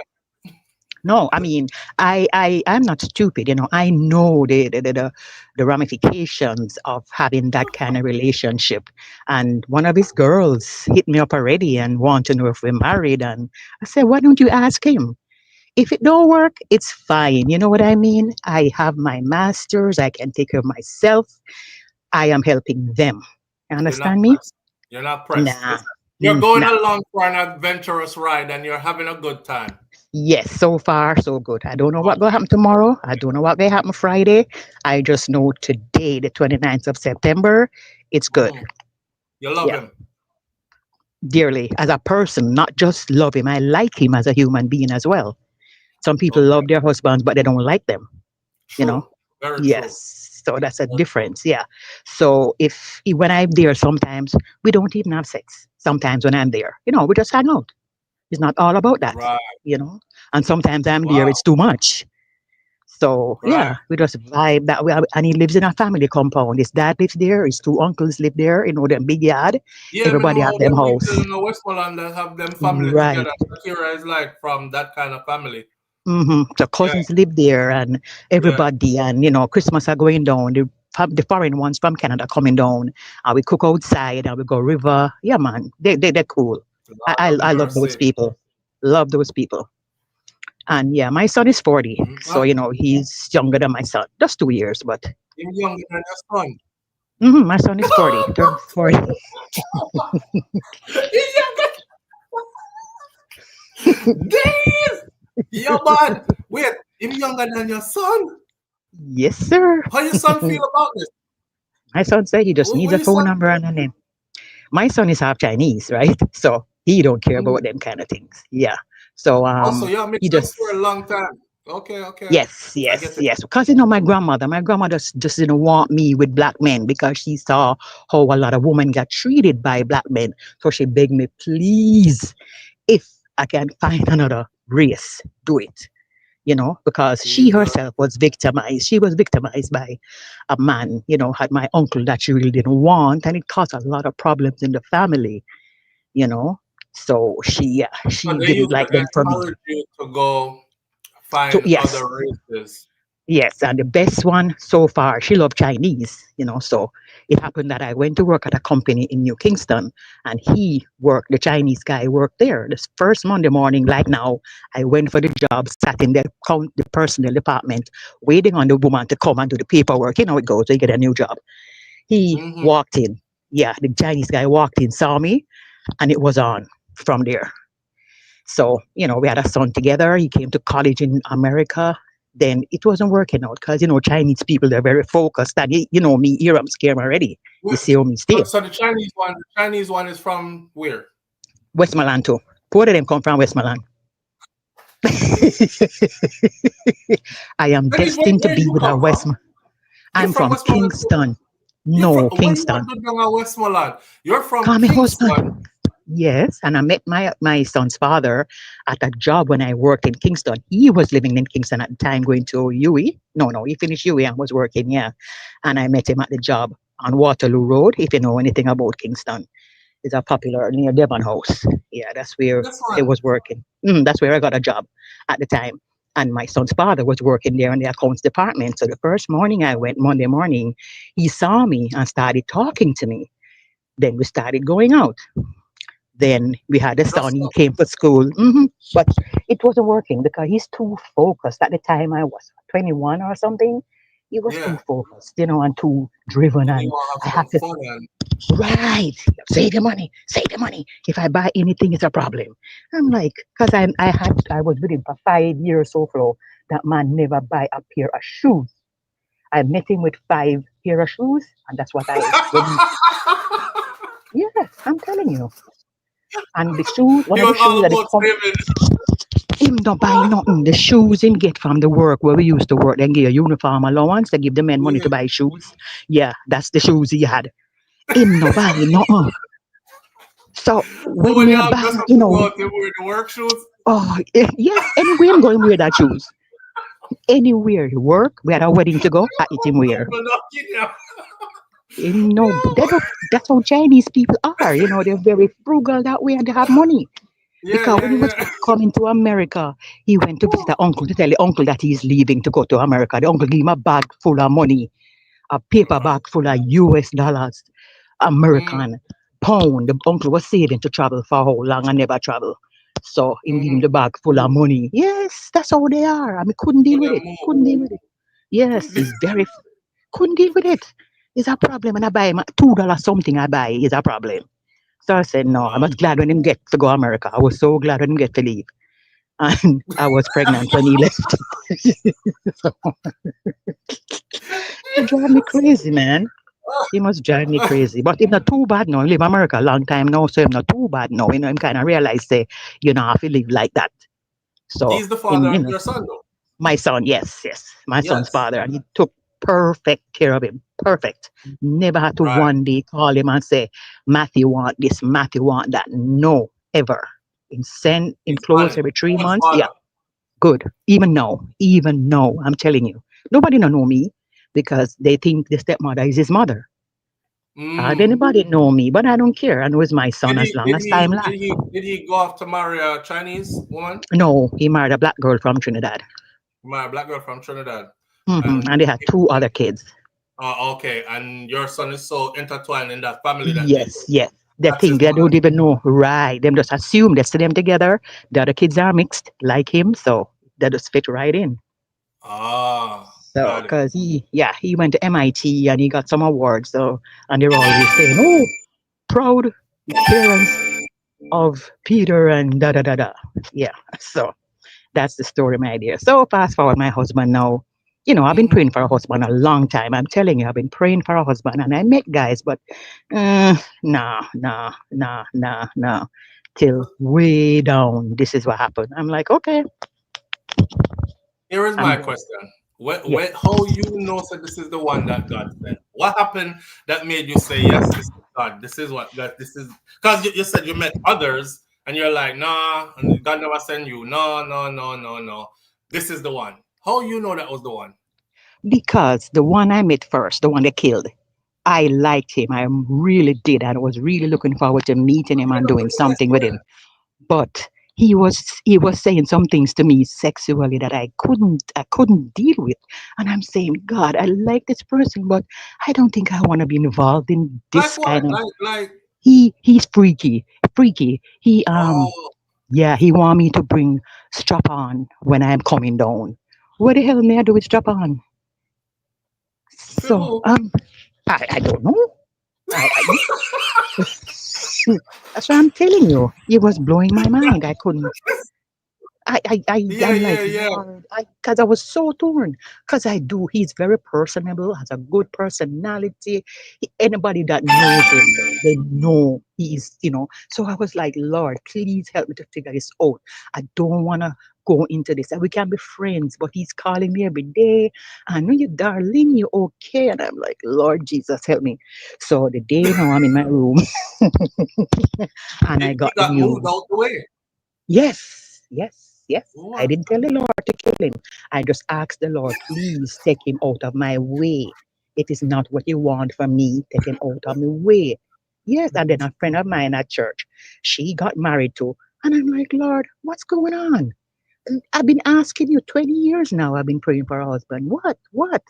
And I really got down and dirty with the Lord. Yeah. And finally, um, yeah. And then finally now this happened, and that the person got murdered, and yeah, everything just ran right into place. Me So find here we something are. so So simple, I'm so he thinking, just get move out of the way. So and best friend get. yeah. So the pastor told the pastor, and the pastor said, "Do no beg, no pray for me for nothing. Do me, I beg you." Yeah, me I ask you the same thing. Don't pray for me for nothing either. No, Cause but no, I didn't pray for the Lord to kill him. I just said the Lord get him out of move my him out the my way. life. Yeah, Mm. yeah, yeah. I wouldn't pray for the Lord to kill anybody. Hell Yeah. no. So, and I mean, that floored me that Saturday morning. I sat on my bed for like 2 hours looking at the phone. I could not believe what I was seeing when they put it up on So Facebook that he got murdered, the guy. Because he yeah. was well known. He was well known in maybe So in you kind of laugh, you kind of Shakira. cry, but you kind of felt away. Yes, But then you were yes. like, Even though I'm talking to you, like gold bomb pulled me up when I remember it. Because me and my why? husband talk about it. Yeah, because my husband best friend. And then now my husband telling me one of the time the same guy was talking to some girl on video chat and pull out some dildo. So the whole of them down there, I wonder why him freaky. Is a girl him talking to, but why you pull out that? So those the things he was in, and we couldn't Yeah, deal with yeah. that. Yeah, no. So I said, do God, So I like this person, the but husband no, the yeah, husband no, yeah. him not freaky, like him Oh not no in a no no no hard no! Oh no! no. Him not oversexed or nothing like that. Oh no! Okay. Yeah, man. Me like my guy, man. Me like him. Forget husband, forget, the I like him legalities of it. as a As a person. person, yes, Yeah, yes, him yes. not have no weird things Mm-mm. him trying to do and these And he's things. constant. Every morning we get my text, and we talk throughout the day. How is your day, babe? You all right? You eat? Yeah, man. He's awesome. Nice guy. Nice guy. So You know me, I what? keep moving with it. Mhm. Yeah, enjoy your ride. Enjoy. What a Yes. story! My Yep. God. Somebody said Netflix series loading. I What? was gonna go on 90-day fiance. I was gonna go on 90-day fiance with it, but since we're married already, them say, Really? no. Why the story I did have me literally on the edge of the seat. I Yes, was that's interesting. it. So him Interesting. down there in Sam now, same place.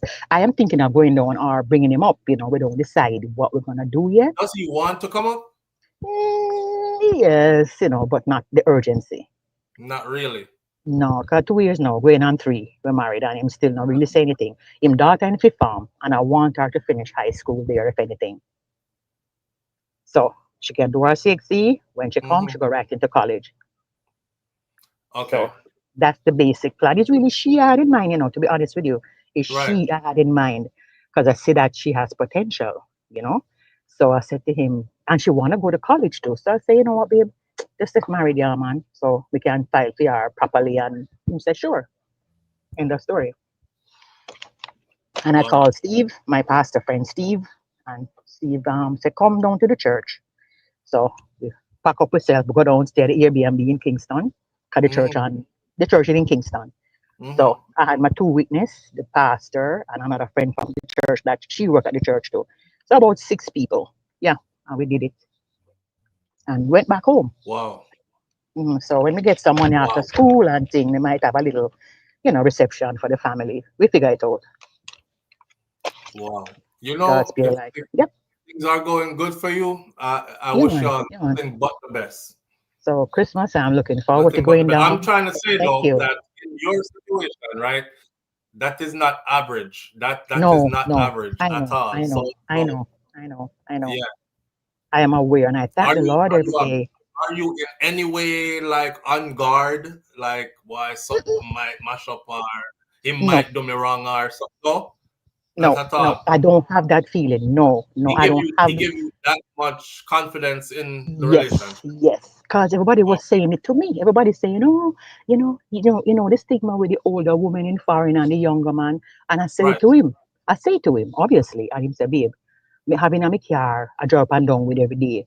What kind of other woman would I have? If I put up with that? Me car, we go everywhere. So, what kind of woman that would I be if me have a Hide woman you with when me? you go Jamaica. You don't No, hide. You have no. to hide you when you go Jamaica. You're all Yes, over with it. I live in the family yard. Him house in the In the family yard. Yeah. mm-hmm. Him a 6 house in the family yard. 6 house. His own. Him father, him brother, him have a little brother was dead in an accident. Him house half built it not finished because him passed away. And I Mm-hmm. plan to complete his house. Cause my grandmother have a house down there that she will leave to me. I'm selling it as we speak. And so I'm gonna fix up the yard, finish the brother house for him children, fix Mm-hmm. up just fix up the yard overall. Yeah, that's what I'm gonna do. Right. And finish in brother house. His my husband house need a grill, and the veranda need tiling. Yeah, I'm gonna fix up that yard. That's my That's what's family up. now. That's what's Hmm. up. I That's like how what's you up. said that too. That's my family now. That's my Yeah. family now. The one I placed into, I had no choice in it. I was just born into it, right? Right. But the ones you choose, yeah, that's my family now. So Why? we Yeah, keep it moving. I'm gonna indulge the audience and talk a bag of things after you come off of this screen, but don't take any Yeah, of man. this personal because we're gonna Oh go no, through no, all the no. what ifs and stuff because we've had this Yes. conversation before All your right. situation. We've had this Sure. conversation. It's interesting to actually meet somebody who can say, "Yes, I'm 60 and my partner's 30 something, and we've been going this long for this strong, and how we meet and all that." Never before. Yeah. So The because pastor there's so told much me. stigma attached to it. Oh So we're gonna gosh, talk about then all that too. I know, I would have said too. If somebody else came in my position, I'd be saying the same thing. You know what you're Right, doing, are you crazy? Yeah, I have to be honest. right. Yeah, I'd be saying the same thing. What are you doing? Are you nuts? They think I'm his mother, all kind of things. Right. When we go hairdresser, when I go sab, I always do my hair down there, braid it up and stuff. One of the girls say, "Oh, your son that?" Me say, "No, it's my husband actually." So that normally keep them quiet. Wow. hmm All But it's all right. good. Yes, sir. So go ahead with your thing. I'm in the live. I'm at work. So as I said, it's a nice Monday morning. Nobody's here. So I'm listening. All right. All right. Enjoy Okay. your day and thank Bye. you so much for sharing. All right. No problem. Bye, All right. everybody. Bye bye. Whoa. Hey. Wait. Come people on the talk now. And Denise is still watching. We know this, but we're gonna talk like say you're not watching now, Denise. Wait there, Minnie Bob. Minnie Bob is right here. Hold on there. Minnie Bob. Walk on. What's up? What about You alright? Betty? I'm trying to. Were you hearing Denise's story? I was reading this story. You know, so far I like all the women too, so I cannot say nothing. You say you like older women too? Yes. I'm about 37. I like all the women. I don't mess with no young woman, nothing. There's all the women. Mm, that might be where it's at. So you shoot so Listen up. far. I'm not gonna hide nothing. Me talk, right? I've said Come on on. SouFLo TV, I've said Jerome there, I've said on SouFLo TV for years now. What go on, Jerome? I've said on SouFLo TV for years now, you see, these exact words.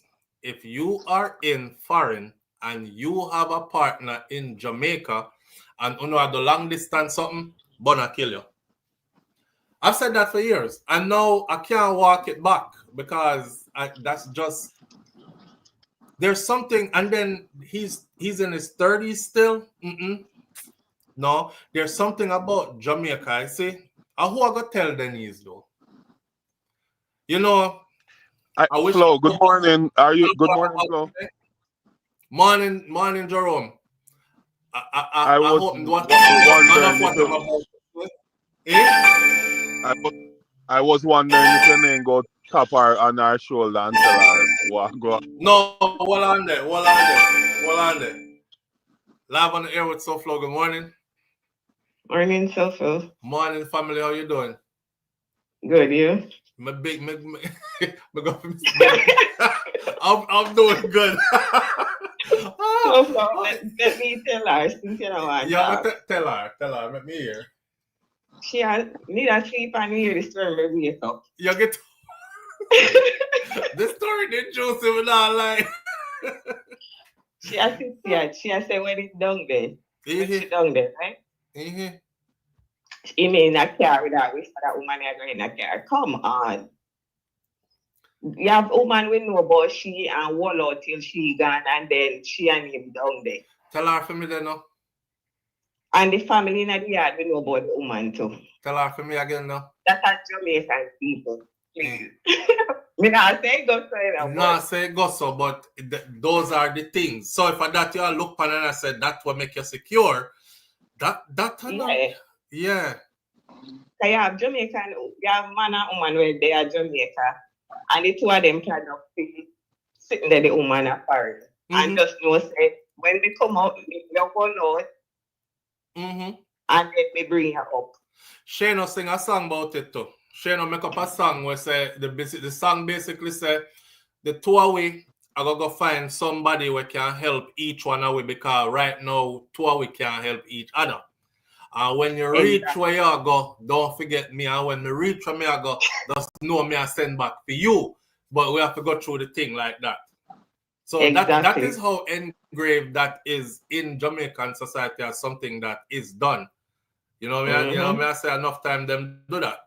No, family is a whole other something. Try them I get support too, so they yes. So when she gone, that girl probably talk up foot on dashboard. Don't hit me, Miss Denise. So when she gone and the girl talk up foot on dashboard. Exactly.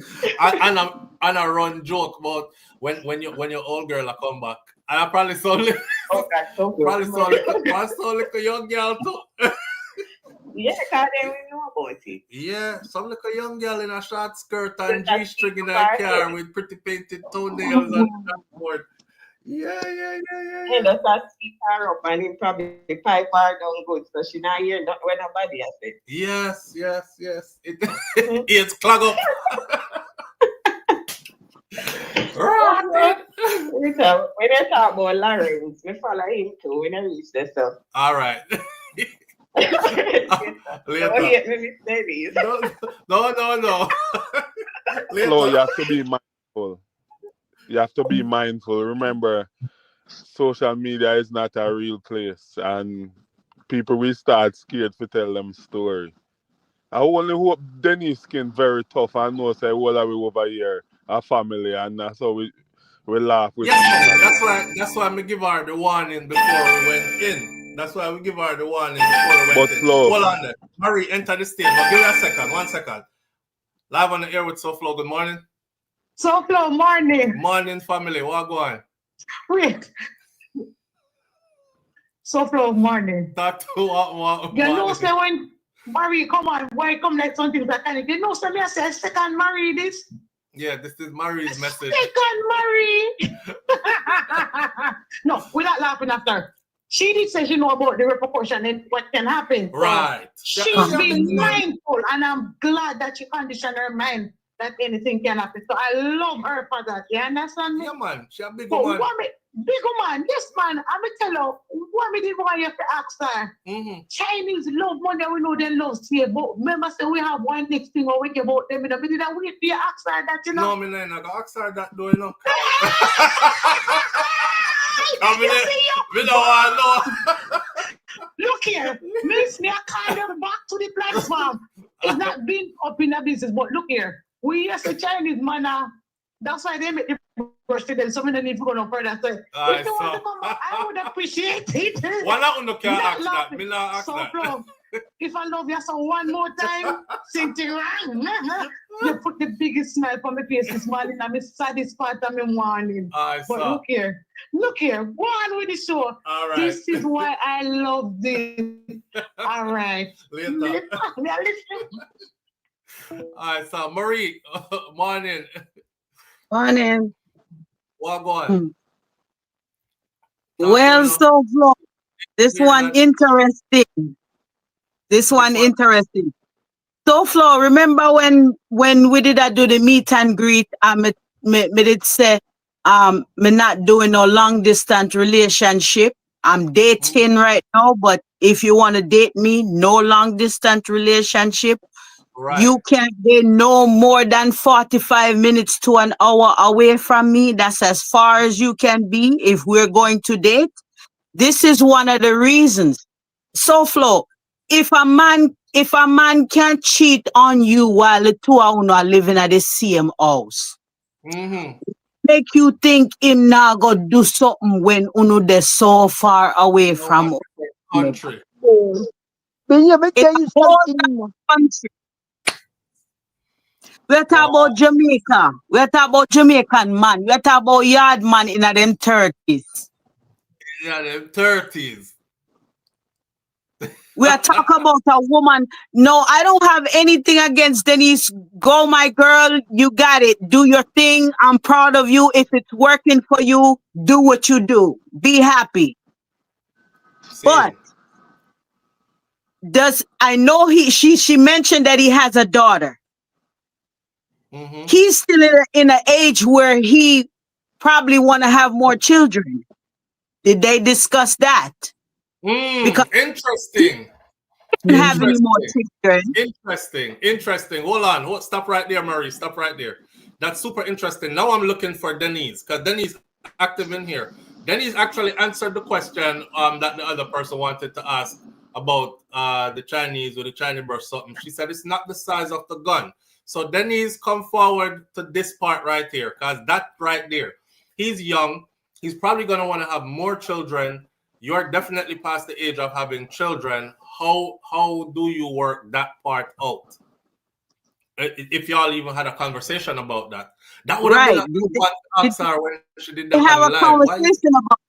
And what happens if you think your husband is so faithful and then something happened and he end up with cheating with another woman and get her pregnant? Then Well, what? then you say he already has 2. So no want no more. Okay. I'm just saying at that age, SouFLo, my son Andrew is 37 years old. Andrew was born 1988. He's 37 now. He's a military veteran, right?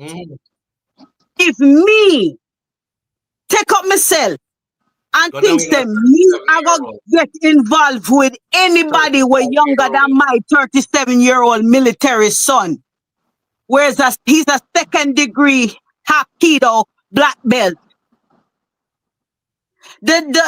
He has a bachelor's degree in sports medicine.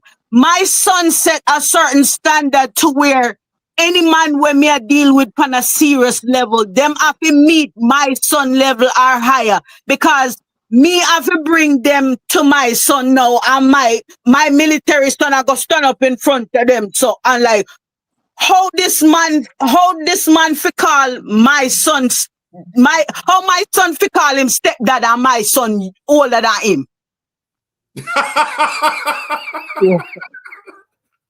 Hey, imagine your son and say, hey boy, go sit down. You know what me I say, SouFLo? Hey boy, my mother like you, my mother like you, be a spear you, hey boy, go sit down. Move from around us. My son is a walking weapon. My son Andrew is a walking weapon. Hold on. Collie Kid says he's a faithful man. Jamaican man don't cheat. Him just have someone to keep him warm till she visit. What if it's a faithful man? SouFLo, even if me take the chance and do something like that and get married to somebody like that, me still I got always have it in the back of my mind, says something is going on. Even no matter how I try convince me say him not do nothing, in the back of my mind, always I go feel like say something is going on. Because if a man can violate you while the two are sleeping at the same bed, difference with him doing that so far away across the ocean. Why? Here somebody say, oh no, bad mind. Somebody saw the terrible. How about we're realistic? Our story, she know the things that people are out there saying. She's prepared for this already. Me wish her well. If she happy and that's what she like and she's okay with it, go for it, my dear. But people have questions. People are going to say things like I can't imagine bringing a young man into my house and having him sleep in my bed, and I'm old enough to be his mother. It's like every time I look at him, I'm looking at my son. Yeah. No matter how attractive, I look, or how good, I'm 53 years old, and young men who are 20-something, 23, riding their bicycles are attracted to me. Yes, I get conversation from young men, but what do I look like? But for you to think that there will be some productive long-term relationship with this young man who is SouFLo. We're talking about a Jamaican. We're talking about Jamaican born, raised Jamaican boy till he become adult, right?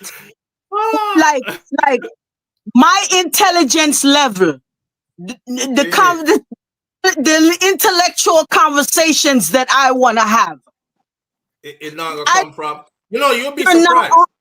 You would be surprised. You would be surprised. No, SouFLo, me try it enough time with dating. Trust me. The era in which, like, certain music they can't relate to because you come from a different era. Certain things you just come from a different era. You sometimes you reminisce and you talk about certain things that person can't relate to you because they wasn't even born yet when that was going on. Yo, Jerome. Yeah, Jerome, yeah. somebody say you're dwelling in the darkness. Anything we love darkness not good enough. What go on? Talk to me now. I mean, I shall come like a thief in the night. That's what it was in the Bible. Yeah. But what I'm saying is that you wanna marry? What I said, Jerome? no, what I'm saying is that not do her that bad because miracles do happen, and our sister and we want Denise to enjoy the rest of her life with this person, but You see, it's just, that's something that we're not gonna do over here this morning. Let me stop it right now. You see, that's something that we're not gonna do over here this morning where we're gonna act like say we're gonna whitewash everything and fix up everything. You know what? Everybody go do that. Because me notice the trend now. Everybody are talking about, well, to each his own, and wish her all the best, and things are working out for her. Move on to the next topic and all this. Come on now. When we gather over here, so I say we gather over here, so like family. So and we keep it real over. So if me they're on my family, if me they're on my cousin right now, we say I'm my cousin at 35. I'm my cousin tell me say, boy, cuz, so me married the woman. And I said, which woman? He said the big woman, she has 68 or 65. Everything I'm saying is the same thing I would say, to anybody over here, right? So Denise a big woman. She already understand. I already told her, like, don't take it personal. How we're gonna talk to the other angle of this. All the things we've been saying for years. Remember, I know we started a conversation here before Denise bring up fear thing. That's why I had to talk to her, because she is a one-off. Because majority of these cases that we know, SouFLo, we have to. SouFLo, we have to deal with the pros and the cons over here. We do the pros and the cons. We don't just do one side. We do both sides. Well, right. I remember, so we're not necessarily Denise. just talking about her situation. We're talking in general a lot too. Like Marie's talking about what she wouldn't do for herself. She's not saying that's what Denise should do. You know what I mean? Exactly. And I'm saying that, and I'm saying the same thing. Like relationships like those have whole heap of problem. But me not say Denise relationship have problem. She's a grown woman. You hear the questions I asked her.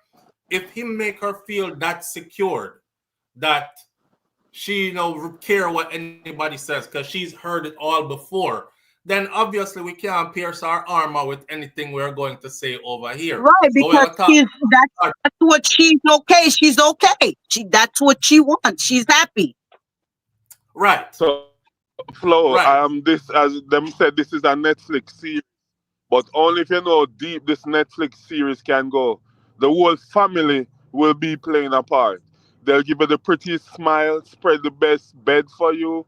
They'll cook the best ackee and saltfish for you. We go out on trip, and they just everybody plays them part until Denise leave. Denise leave. Them get a break now. Yeah. Until Denise leave. Why not tell her that too? And even listen, we're going to go to Jamaica and get our rocket and be just fine. Jaron, you're breaking up. Yeah, Jaron, and the girlfriend is amongst them all the time. You're breaking up, Jaron. All right, I realized what happened. Oh, the signal was very high. Flo, what I'm saying is that so the guy can't have a girlfriend. Let me keep me on for 1 minute. Hold on there. All right. Hold on there. We're cutting off Jerome. Yeah. Cut off the AI. No. See, I'm not going to get trouble for this. Can't give him trouble too. Wait there. All right. Go on with your 1 minute. Go on. That time here now. What I was saying, karma is a bitch. So what if the guy, we just a sinner say, The lady take him up and he left the lady saying, look out for the young girl, possible when they right? And the girl can say that the woman that look out for you, married to you, give everything.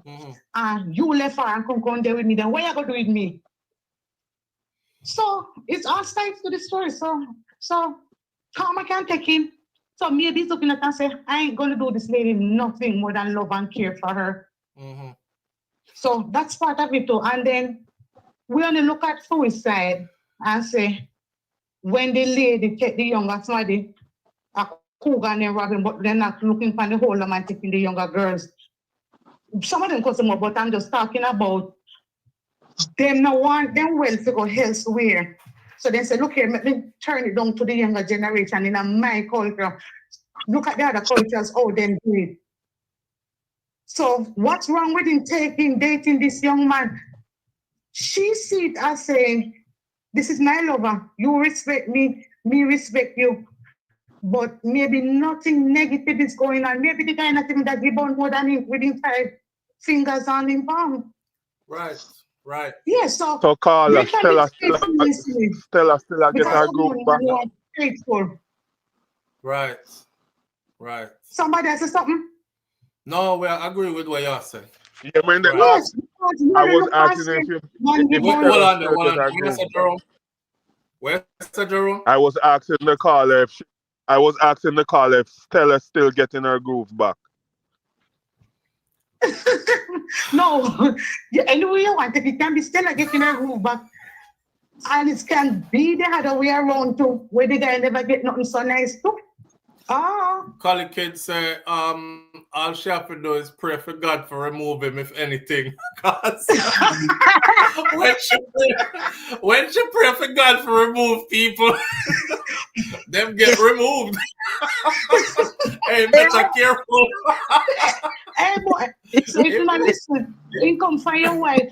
Here, then better take good note, the good and the bad over here. So that give scenarios. So see and pick what you want and know what you want. That's all me can say. Yeah. All right. Yes. Schooling. All right then. All right. Listen, let's be honest. If she was my sister, I would say all the things I'm about to say right now. I would have tell her first of all, say, listen, sis. Because the family I love you up when you go down there, it don't mean that the family is genuine to you. I talk to her like my sister now. This is my sister where we have the same mother, same father. I don't want to even fly pitch for my sister, right? I would say, sis, it's your life to live. You're going to live your life regardless, but I see trouble ahead. You might not be able to see it, but from a man perspective, I see trouble ahead. First of all, we're Jamaicans and we raise a certain way. We have a certain mindset.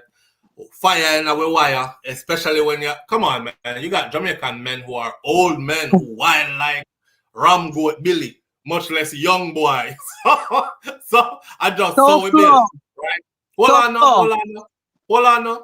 And then I would let her know that, listen, I see trouble ahead. You know, I see, don't watch the family, because the stuff that you're saying that makes you feel secured are actually the things that they have put in place for you. Like, there are women who will wait until you leave. Then we give him space enough for him, because he's collecting from you. They will give him a space enough for when you come in, she not bother him. And then when you leave, she right back with him again. And even the family will know this. So the fact that you go to the family yard, the fact that you do all these things, it doesn't necessarily say he is the only, or you're the only woman in his life. Other than that, though, I would say if he makes you feel secured and they make you feel happy and they make you feel like you don't have to worry about anybody else. Remember, I know feeling is different from reality. So if he's able to do his thing, but don't interrupt the union, then go right ahead with your business. Because here what? At the end of the day, right?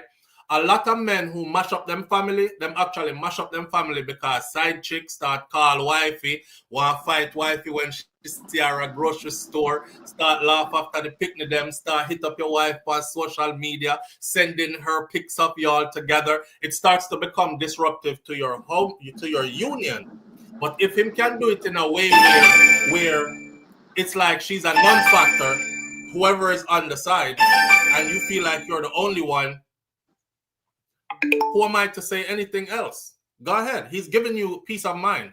We can give you a peace of mind. And if him give you a peace of mind, is your thing to enjoy. So go and enjoy your thing, Denise. That's what I would tell my sister. Right? Wait did I say, Marie? SouFLo. Mm-hmm. Like you said, good for her. Enjoy it. But I have been in situations where my ex-mother-in-law used to have her house was the house that my husband used to go to meet up with other women. And my mother-in-law knew these women and knew that they were coming there, knew what her son was doing. She hate you like poison, man. She never like you. But then when I would come around, because why she never like she you? never me because he's her only son that she have access to, her only family member, and he was living with her, and then he met me and we got married and moved out. So all his income and all his income, all his resources and everything stop going to her. Yes, he stopped paying attention to her and started paying attention to me because I became the woman in his life. So she was purposely trying to destroy it so he could come back home? Yes. Okay. Good explanation. All right. But I was like, not talking about my situation. I'm just saying I've had experiences where family members will take up for the cheater and will know what's going on and will smile. You will go to Christmas dinner or whatever, and you'll sit there and they'll smile in your face and act like everything is okay. But behind the scenes, they're actually taking up for their. No worries. Well, all right. Live on the air with SouFLo. Good morning. Greetings, my brother. Manners and respect, bro. What go on? Boy, I'm about Mervyn the Point. Yes, this is Mervyn the Point, Jamaica Kerr on the phone with us. Hey, Mervyn. Brother. Sister Denise, bless yourself. Love is where you find it. And that's what I want to start, you see? Mm-hmm. But when I leave corporate life, I go have a little business down a Negril on the beach. Mm-hmm. Start out with the internet cafe. Same. For all our tourists, internet never popular in a hotel. So them time there, I just all the tourists them come. And them have a thing on the grill named chickens. You see? Everything where Denise just described, a part of the chickens playbook. But me not say that happened in Denise's life, you know. Same. But me just tell Denise, say, keep your eye open because we love you and you're our family. Same. You see me? And for the other person, we not discredit you, my brother. But you better protect Denise because only for eye they out there watch for you. Same. Because SouFLo, I tell you, enough tourists. I see ball at the time. Come build upon family land, buy jet ski, that. You have successful relationships, you know. Right. You see me? Right. But what happened? And chickens not just step on the beach, you know. So people not look on it and say, well, boy, it's a Rasta man. Because we know this is Rasta still. I dread. Right. You get me? Right. But the reality is, you know, so Shakira come from West and she know all the things work. See. You see? Say, Denise have to watch her thing like that. Watch her kinds them harder.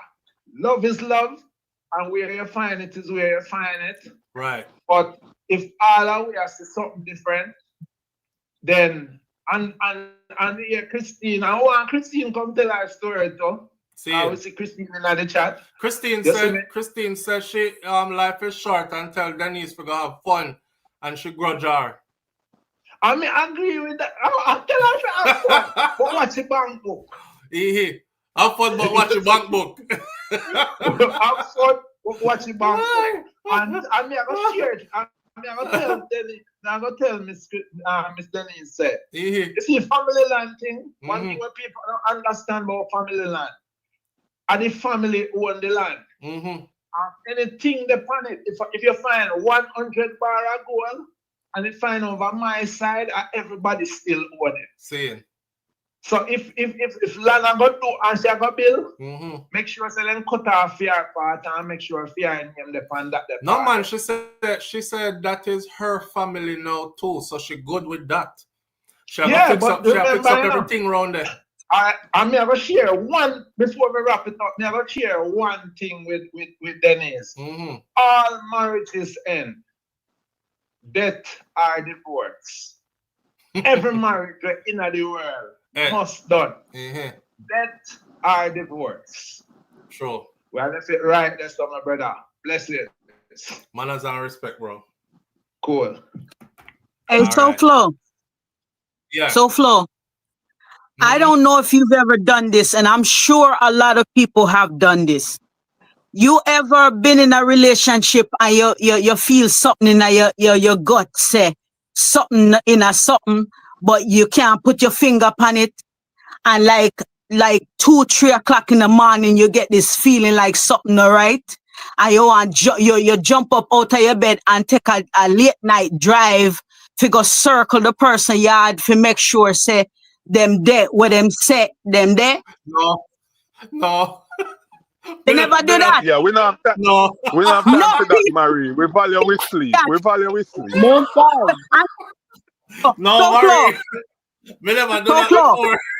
Yeah. That's why me don't want no long distance relationship, cause me can't take a midnight drive and come circle to find out if you tell me the truth about where you say you there. Or where you lay down and say you go sleep. Me want know say at this time you asleep for real. And if you dey cross the seas, how me if you know? Once you go on FaceTime with me and we say we good nights and all our babies and all of that, and we hang up the phone from the FaceTime. How me know that you know have woman lay down right next to you and wait till you come off of the FaceTime? Here. First of all, me not do that because nobody has never worked that much to me for me to go do that. You see, if you hot up my head and make me start feel like say somebody else is involved, me immediately start get somebody else involved and then eventually just move you out of the way. That's how I operate. I know so me do it so me now go take up myself. Now me are the type of person where I feel have evidence before me move on. Now I feel have concrete evidence. They said this is why me not deal with you no more. My evidence is my intuition. No. My intuition is showing me where to go to get the evidence. That's what my intuition tells me. To go because that's where the evidence is, and then once you get the evidence, you can leave the situation. All I'm saying all of that to say, long distance relationship is for some people, but not for everybody. And I'm one of those people that I can't do long distance relationship because long distance relationship and when say 5 up or 5 below. I'm 5 up or 5 below. I'm not going nowhere further than that when it comes to the age range of the person that I'm dealing with. It two things. They have to be 5 up or 5 down, and they have to be living close to me for me to have a relationship with them. Makes sense. But as far as me though, me not lose no sleep like that. Cause listen, you see, Fry, you make me start think a certain kind of way, and you can't reverse that thought. Me gone to. That's it. You don't have to do all that. Cause check it. When you start think that way already, right? What did you do? SouFLo, what did you do when you were deployed? When you were deployed and your wife and family was in one place and you were deployed and away from them? Did you think about it? Lock off. I didn't think I locked off. I locked off in a way where I didn't even care what she was doing. You know why? Because I had to run missions. My job in the military is front line. So I could lose my life out here on a mission thinking about which man in my yard I grind I don't have time to even think about her. And probably that's why when we come home so closed off, because I haven't been thinking about you for a year. You know what I'm saying? So it's not like me, I run home, oh my God, I miss her so much, can't wait to hold her. The whole year, I'm like, I hope I make it up out of here. We losing people here. I'm seeing people I came with in pieces. So I don't have time to think about no woman. She there do what she do. The bills are fully paid. She well taken care of. She living the best life. I'm out here grinding for it. I'm hoping to make it home in one piece. I have no time to think about what she's doing. And then when I'm home, I'm definitely not the kind of person, where you going, who you going with, when you coming back. Because me already catch my practice from being on these long-ass deployments. My last deployment was 18 months. And I was home for 2 weeks out of 18 months. And she know exactly where I was. So, Bona reach you. If Bona reach you. But don't, I be telling men this, right? Don't put all your energy into thinking about what no woman is doing. This is for men. Don't put no energy into thinking about what woman is doing. Just watch how she move. And if she move like say Bun could have did it, you start move different and go find you somebody else. That easy. Live on the air with SouFLo. Good morning. Good morning, SouFLo. Morning, family. How you doing? I'm calling you to say, how are you doing? I'm good. How you doing? I'm not doing bad. I hope the family is doing well. Yeah, man. All is well. Well, I have a twist to all of this. Mm-hmm. When I was back home in Jamaica, I know 2 different young men, and they had older women. One place I lived in the yard and saw these people every day. Now, these 2 young men had older women, and when they were going out with their women, they never leave them to go anywhere except work. And when they're going out with them, these women look better than the young women that were around. Okay? And these men never left these older women. I'm telling you, I knew them well. These men would never see. What age groups are we talking about here? Huh? What age groups are we talking about here? Well, one of them was in his 30s, and his woman was well in her 60s. Okay. And he never cheated on her. As a matter of fact, if any young woman come and would fool around, he would just run them. You know that. The next young man, he was also he could be maybe about 30 or 32. And his woman was older than him. She was in her 50s. And both of these young men never fool around. So I have seen it. So there's always a flip side. Is how the woman make the man feel. How it's an exception to the rule. The woman make the man feel that he's loved and respected, and he have respect. He's not going anywhere. Doesn't matter if the woman is older. Okay. Understood. So lots of us take people that close in our age group and they fuck around on us. Right. You understand? Right.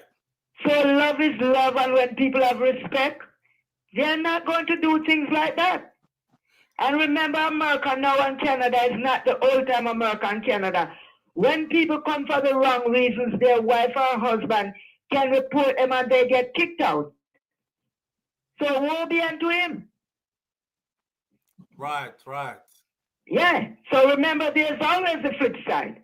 Don't fool around in America no more and married to any woman and think you're married to them now and you can hurt them, because America has changed. The world has changed. Right. Revenge is not because you're young. This woman, children can revenge you, and she can get back at you and they kick you out of the country. So you have backup and security now. Yes.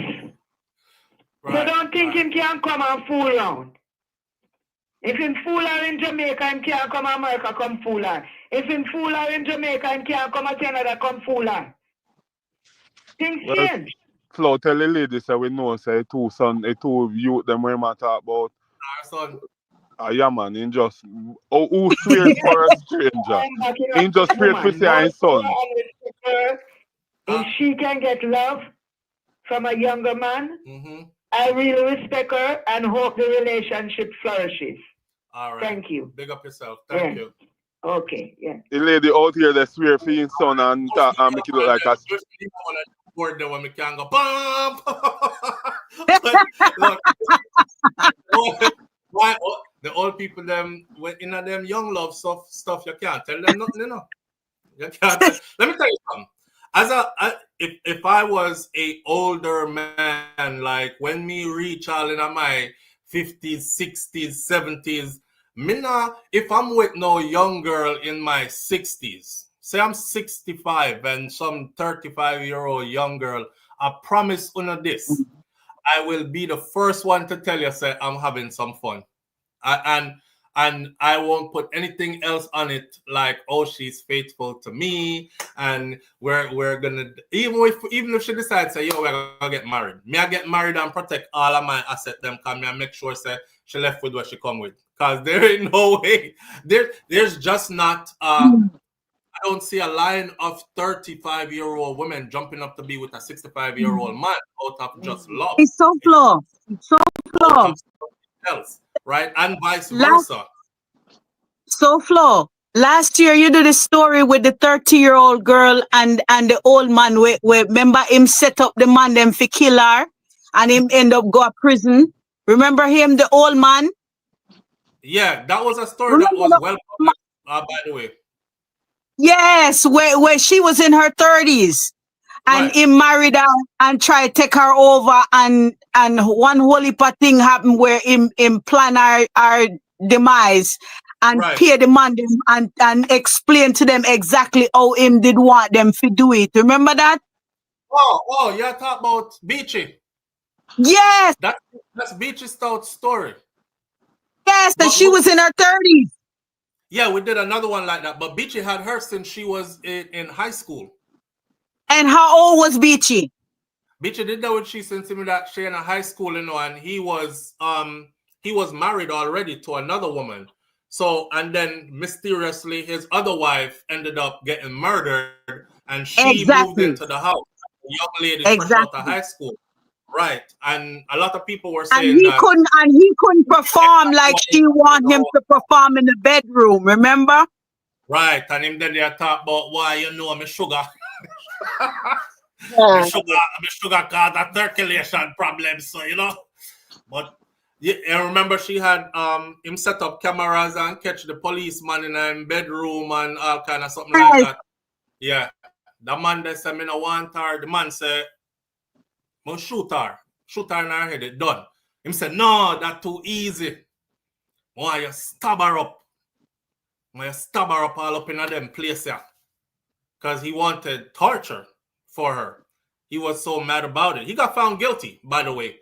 And now I'm actually about to do a follow-up on that story because the next case that's coming up is his other wife who got killed also, the first wife. The funny thing about that is the wife will get killed, the younger wife, they said that she knew about the first wife being killed. And she kind of put her way into the house. You know, as a man, you have money, you have whole heap of businesses, these kind of thing. People will sit and be like, I want to be in that house. Me want to be in that big house there. Him want whole heap of business, him have whole heap of money. And it got mapped out, so she made it into that house. And she was in her 30s and he was what, in his 60s? 70s. He was in his 70s. She was in her 30s. Yeah. And she enjoyed the life. She enjoyed the lifestyle and the money and all of that, but she didn't really like him. Did you hear the voice note from one of her so-called friends? She was like, the other day we go to town and she named some boy what she named Dalakan, and she was like, Beachy, I bet say Beachy don't know say a Dalakan beat her and pop out her wig and bust up her face because she had cheat on him too. Like the girl wilding up. Enough time we go a sex party, cause them go sex party and all them something there, and you know a big RG run on them thing there and decide him what, cause he couldn't satisfy her like that. Plus she had a wild side apparently, right? Yes. So you in your age now feel like say you can handle the bangle there for a while, like a 30-something-year-old something. Man, listen, that's a fantasy. You're selling yourself either way, either from a woman to a man or a man to a woman. If you're the older one, you have to be questioning yourself, like, what's the angle of this person? Now, if you're so lucky that you lucked out and actually got one who is faithful in every way, then more power to you. But these stories almost always have a twist to them that doesn't end up good. Yeah, it doesn't end up good. It doesn't end up good. And the older person is the one who is always like the sacrifice in these stories. You know what I mean? Exactly. Yeah. You're older, that was my whole point, SouFLo, in bringing up that particular story, to show that these age gaps and things that are happening, be careful when you do that, because it usually doesn't end good, and it usually ends bad for the person who's the older one, who's the one with the finances. Right. If you can show me a relationship where the man is 35 and the woman is 65, 66, 67, and he pays all the bills, and he said, babe, I love you so much. You've been working your whole life. Listen, you don't even need to work no more. I got everything covered from here. Then I will say, oh, damn. But almost always it's never that. Now, you got to think about this, right? Wouldn't you want to retire your mom if she's in her 60s? Wouldn't you want to be like, Mom, I don't want you to work no more. I have money now. You know, it's time for you to travel, see the world, do the things you always wanted to do, kind of thing. Instead of like she have to go work and put money into you and you're the younger one. When you find somewhere where the dynamics are switched, where the younger person is taking care of all the finances, then I will say that's a difference. But in every situation where the older person is involved with a much younger person, it's always a relationship of convenience to a certain degree, because of finances are involved, where the older person has the finances covered and the younger person is going along for the ride because things are covered, kind of thing. You know what I mean? Now, which makes it. Let me play devil's advocate. If this younger man who she's married to, if he was a millionaire and she was the one in her 60s, but she wasn't the one with the money, would it be a different thing if he was the one that was financially established and he's the younger one in the relationship? Like that, and he chose her as a young rich man chose a woman twice his age, then I would say, damn, he must really love you, because it can't be anything else. It can't be nothing else. You can't boom flick like a young girl. Everyone out here knows that you can't do it like a young girl. I don't care how much you try to tell yourself you can, you cannot. There's a difference between being with the young girl and being, and when we say young girl, I don't want nobody come twist my thing and I know pedophile something. I talk about legal age grown. It's a difference between being with the older woman and a young lady, right? So, and it's the same thing around the other way with being with a young male and the old man. There's a difference. So if you find one where the young man is wealthy, well off financially, and he chooses a much, much older woman and is taking care of her financially, she don't have to spend nothing, then I would look at it like, damn, that must be love. But nobody has been able to show me that, though. Nobody has been able to show me that. That dynamic does not exist. You know why? Because a young man with a whole heap of money is not going out here looking for no damn old woman. Exactly. She my mama age. A young man out here is not going out here looking for if I was wealthy, Ross, me not even rich. Me not out there not look for no older woman. Me and Shakira have one age difference. Right? We're not out here. I'm not out here looking for no older woman. And if I was definitely rich, and out here looking for, I would definitely not be out here talking about I want a 65-year-old. I want a 70-year-old. Nah, I'd be talking about I want me something moldable, something exciting. You know what I'm saying? So that's the reality, though. But what I realize is a lot of people don't like reality, you know. People love them fantasy life, so you allow them to live their fantasy life, and you just say to each his own and wish them all the best. But just know, say, me wouldn't do it for me. I wouldn't do it for me. Miss Denise Sparks, you took the show today, this morning. Man, you know. So there's another angle to this, you know. Watch the other angle to this that women find hard to accept. Because every time I do shows like these, hear the older woman them. Well, if the young boy don't want her like that, then young girl wouldn't want you to when you old and whatever, because I just for your money. But hear what though? But hear what though? We can still get out of them that you can't get out of that young man. You asked a very important question. You asked, Murray asked, he's 30-something years old. He's young 30s too. So he might want to have more kids. You're mid-60s, you're not having no more children. So what are you going to do then when he feels like he wants more children? Or and as a man, let me tell you how life works for you, right? You'll be here and you and somebody start vibe so good that you just look on her and you're like, me and her would make beautiful kids. I want at least one baby from her. What am I gonna do? You think he's gonna lock off himself now in life at 30-something years old, young 30s, and say, I will never make another child again in my life because I'm with a woman who is too old to have children? I don't think that's realistic. I don't think that's realistic. Darren Brennan is a clown. I don't think that's realistic. I think you have to accept the fact that what Audrey said earlier, side baby I got dead. Now, as a man, it's hard to put this to y'all like this, but women depreciate in value as they get older.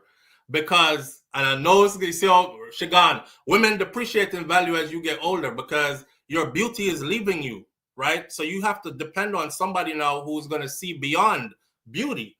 Remember when you did real young and everything did tight and right and you walk road, you used to get whole heap of and hey, and what, and what's up, girl?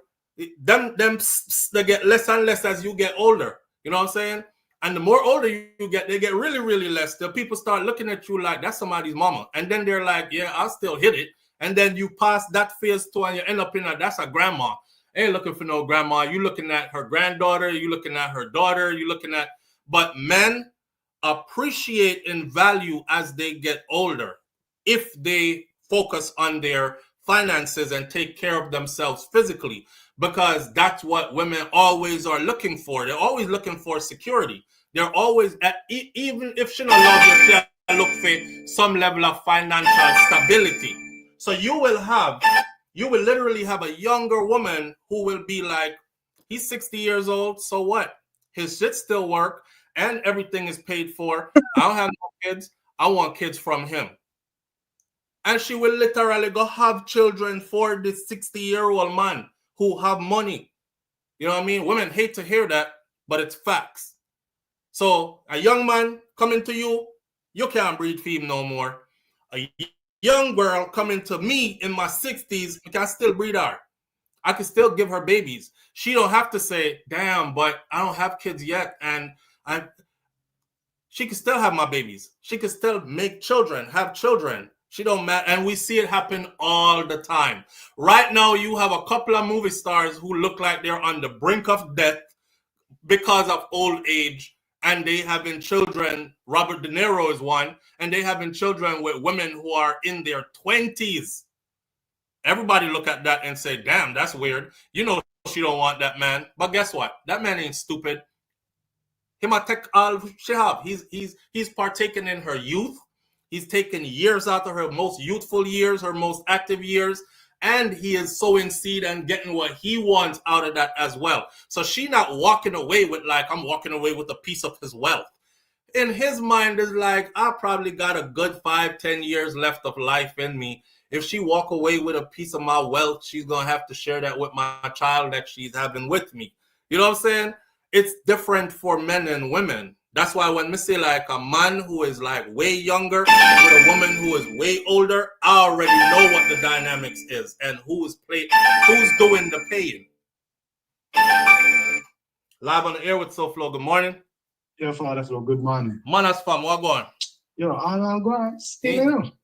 Little but not hurt, you know, here and there, a little. She will be all right. That's how it can go. Yeah, man. What she not say won't hurt her? And if she not worried about it, then we shouldn't worry about it. You know, people pretend like they don't know it's a Jamaican woman, a perfect woman to compromise with certain things. Right. Especially bun. See. We bun along and we bun together and we just relax. And who get bun up, and we move on. You see it. Okay. You see That's how it can go. That's how it go. All right, sir. There's one thing with the other man, you know, them patient, you know, them patiently take bun. You man come down for a foreigner and that day over the neighbor yard that patiently wait for your left and the bun. All right. So it's all good. Look at more man, me gotta keep in the book. All right, bro. My question is, somebody said, do 60-year-old men still have erections? Of course they do. Didn't you study anatomy and physiology? A healthy 60-year-old man can still do that. And a man in his 90s can still produce children. Him skeeting at the right woman, she got breed. But you have an age limit to have children. That's nature. That's nature. Nature made it so that you as a woman have an age limit cut off for where you can no longer have children. When you start menopausing and going through full-blown menopause and all that, your childbearing years are behind you. Man in him 80s, I have a produce picnic. And woman out here in them 20s, a jump on that sitting there where can't stand up properly. She need 2 pump and it spit off something in her if him have whole heap of money. And she rub the belly and say, yes, jackpot. Because at least $20,000, $30,000 a month in child support. He's a millionaire. Don't act like y'all don't know the game. Elaine Turner says, my question is, why would a man kill for a woman? And why would a woman kill for a man? Ridiculous. Just move on, people. Yeah, true that. We're not talking about that still, but yeah, don't kill for nobody. Live on the air with SouFLo. Good morning. Yeah, real quick, SouFLo. Remember I say, Dr. CB when they knock up young woman them when they were 70 yard. Yeah, but I know him one, bro. We have whole heap of star right now who go look up like whole heap of Hollywood star right now. Robert De Niro, when they again, like a whole heap of them right now. They're in their 70s and 80s and just have baby the other day. Them woman just have baby the other day. So all right, take the next one, SouFLo. How much time a woman can breathe for a year? All right, one time, sir. How much woman a man can breathe for a year? It can't count. All right, brother. Later, have a good day. Respect your evening. See, and that's what them like we not built the same. You hear the question when just asked? And next one, how much time can a woman breed in 1 year? The answer is once, right? How many times can a man impregnate a woman in the space of 1 year? Him can impregnate 365 if him can spit out 365 in the 1 year. Al Pacino. Yes, Kaitai Jai Empress. That's it right there. Al Pacino. Go look up Al Pacino right now. Scarface, Al Pacino. Al Pacino is in his 80s. In Picnic Just Born again. So the dynamics are different, you know? I remember going to counseling, man, in the army, right? When you get in trouble one time and them send me go on counselor to be good husband, good daddy and all that. Cause boy, I did wild, you know? And I remember my counselor saying, I've told this to my audience before, but you might not have heard it. My counselor that's the same counselor who I told y'all, him and his wife had about 22 houses they built a nice network and all these houses were making money, right? While they were working with the US government overseas.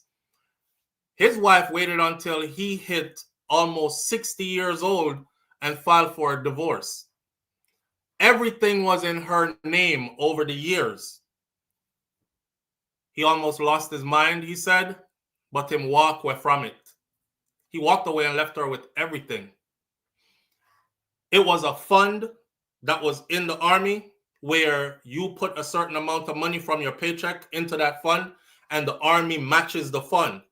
Well, he did like 30 years in the army before he retired. So, and then after he retired, while he was going to school, while he was in the army, getting bachelor's and master's, whatever. So when he got out as a civilian, he started working with the army in theater in Europe, right? And this money that they pile up this whole time, he didn't know. One time they called him and they said, hey, are you ever gonna like check into this account or use anything from this account? You know, you have this nest egg sitting here. And he was like, what nest egg? The money was $1.something million in there. Like, I think he said 1.7 or $1.8 million, something like that was in there, just sitting there. So he was like, you know what? He let go everything. He let his wife have everything. He didn't contest it. He didn't fight it. And he was our counselor. And as our counselor, I remember him saying, he said, listen, right now, you guys are young and you're out here chasing girls and you're going to parties and you have wives at home and all this other stuff. And he was like, I'm going to tell you this. Stop running after these girls you're running after, because these are low tier women. They're on the lower part of the spectrum. These are not quality women you're running after. I promise you, focus on your finances, focus on your career, focus on your finances, focus on financial stability, focus on increasing your credit score. The man gave me one whole list of stuff to focus on, right? And he was like, as you get older, I promise you, you will increase in value so much that the kind of women that will be available to you then are the kind of women who you look at right now and think those are way out of my league. Him even make a joke. He said, when y'all go to parties, you have to hurry up and get home. When you go to party, you buy one little bottle of drink, like a little Guinness or something, or you walk around with a little plastic cup. I'm a grown man. When I go out, me and my guys, we buy the bar, or we pop bottles. We get buckets with ice and champagne bottles. And back them time there, I was a private in the army. So I'm like, damn, popping bottles and stuff was far off from me. Your paycheck is like $200 and something a week, right? So we not pop no bottles. We were definitely the plastic cup kids in the party, but we wanted to party. His words rang true. And I stick to those words to this day. And that's why I never focus on woman. I focus on me and finances and making sure my finances are good. I'm financially secured. If a woman left you, you're still financially secured. If she with you, you're still financially secured. A lot of men focus more on women, what they doing, where she going, pen out all them life savings trying to keep one. And then when she leaves, she gone with everything and you have nothing. That's why my message is always like Marie said, yeah, I get a premonition or a thing where you wake up in the middle of the night and drive around to go see if what you think is true. No. I tell you what I have gotten. You piss me off, I work harder. Any which part my money I come from, every time you piss me off, I go right there and I double up my money. Anytime you make me feel like this now work good, back to my money, and I'm starting to multiply my dollars. The more you leave me alone is the more I focus on multiplying my dollars. I'm that kind of person. And I think if every man focus like that instead of like, yo, me I spend out everything on her and she still not love me the way she's supposed to love me, you know, I'm gonna chop her up and kill her now. That's how y'all end up there. That's how y'all end up like you want to kill the girl. Because, you know, you gave too much in the wrong direction. You gave too much in the wrong direction. You know what I'm saying? So off a little bit, but still online. Because them always said to me, say, why you not talk to the man them? Why you always tell woman about woman need to stop this and woman need to stop that? I talk to the men all the time. So this is a random men's message. Now focus on no woman, bro. Woman that is meant to stay with you is going to stay with you. Woman that is meant to leave you is going to leave you. And there's nothing you can do about that, right? Your finances is what you need to focus on. Because if you're picking with that woman there when she left, you have to go pay a child support, that the money will go out of your house. You have to make sure so you still can maintain you regardless, and child support ain't broken your back to where you no feel like say you can't survive without it. There's a lot of guys out here right now, child support to hurt them. Like they really got to be choosing ramen noodles versus this child support check versus getting picked up by police because your check not hitting, and this woman is not taking you off of it. She want to see you fall, so she used the child support something. Put yourself in a position in life to where it's like, okay, if you want to go. Me not have no problem I pay child support. I might pick them. Me can pay for them and still maintain the way you see me living right now, and it won't hurt me financially. You know what I mean? So when you put yourself in that position there, then you'll be all right as a man. And you won't even feel bitter or anything. You know already how life is. Nothing is guaranteed. People go, people come. That's life. Live on the air with SouFLo. Good morning. Hey, Flo. Good morning. Yeah, bro. What go on? You know what? Your crying just now was on point. I felt your pain just now, you know? Yeah? Just now when you're delivering the speech and then you started crying. Yeah. Was on point. I after I had to look at the phone again to really crying. Right. But I want to tell Denise that about 15 years ago, I think I've learned that guys in Jamaica, all they do is on social media, Facebook, and try to look people, and that's what they do for a living. And try to look for women. Yeah. Yeah, especially older women. Yeah, that's what they do. And get you to send money at Jamaica, tell you all the nicest things in the world, charming and everything, and just that's what they do for a living. Yeah, so just be careful out there, not true? Yes, just be careful. Yeah, just be careful out there. We grown people, man. Grown people are going to choose what them choose regardless, but just be careful. And I must say, because this morning we throw a small monkey wrench up here with the Rosali thing, and 3 hours later, you still have gotten in the topic. Yeah. But I want to say that this is one of the only programs this year, and you make realize that nothing is wrong if you go off topic, because we learned so much this morning, and everybody in that laugh and enjoy themselves. Yeah, man. The Rosali something though, I did talk on it, Jerome. I just never talk on it too long. I actually said them not teaching no Marcus Garvey in a school, but them a teach about Rosali and whoever our man name is. And then we talk about the kids getting taken away and basically telling people that you can't get on social media and be saying any wild stuff because they will come to your house and take your children. You know what I mean? Because Rosali did a plan, the way how she said what she said. I don't want to say the words because I've heard other people say it, never hear she say it directly. So I don't want nobody fling up now for me. But it was along the lines of stab up everybody in here and burn up the place or with people in it or something like that. And it triggered the Child Protective Services to come grab her kids. Because they never want to see nothing like that happen. They don't want to leave it and then she does it and then front page news is they didn't do their job because everybody saw her and heard her say it before she did it, and nobody did anything, and we could have saved the kids. So they went and took the kids. You know, but we never want to expound on it like too long still, cause no, I know.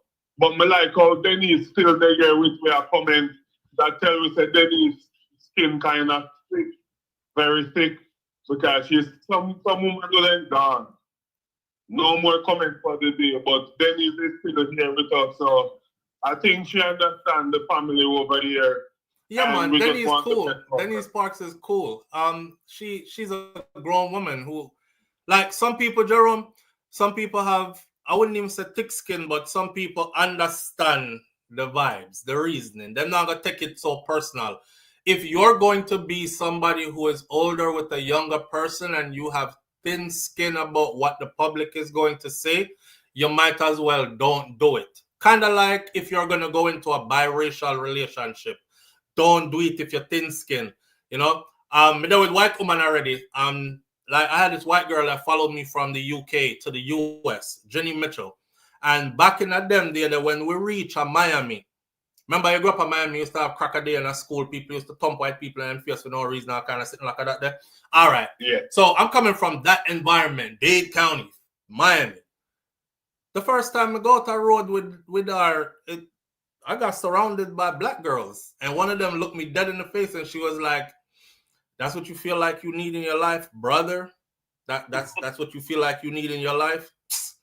And like disgusting and walk off, right? And I was so thin-skinned about it.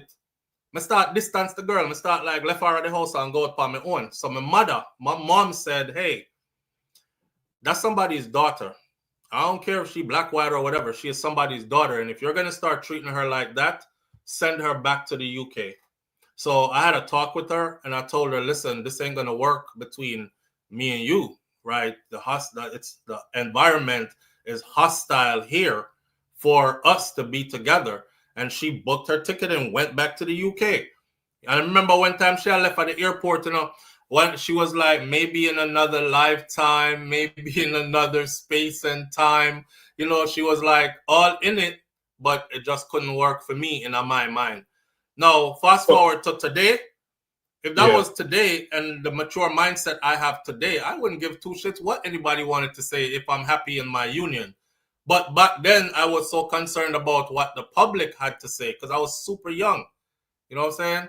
So I was this like, goes damn. to their topic now. Because listen, what you have been through then, you were younger. But I realized that you educate yourself a lot. And just like people advertise things everywhere you see, and you see advertisements about KFC or Burger King, and it makes you want to go there. Or they play the same music every day on the radio and they start humming that music. See. So the nowhere lies thing with that girl, where them do you know that many times after hearing social media say things, it goes in your psyche. And before then you start act certain way with your wife because those are people saying about you. Yeah. That's why it's not beneficial to anybody to sit down and stare at your phone and stay scrolling all day. It actually starts to shape your behavior. And it actually starts to skew your view on reality.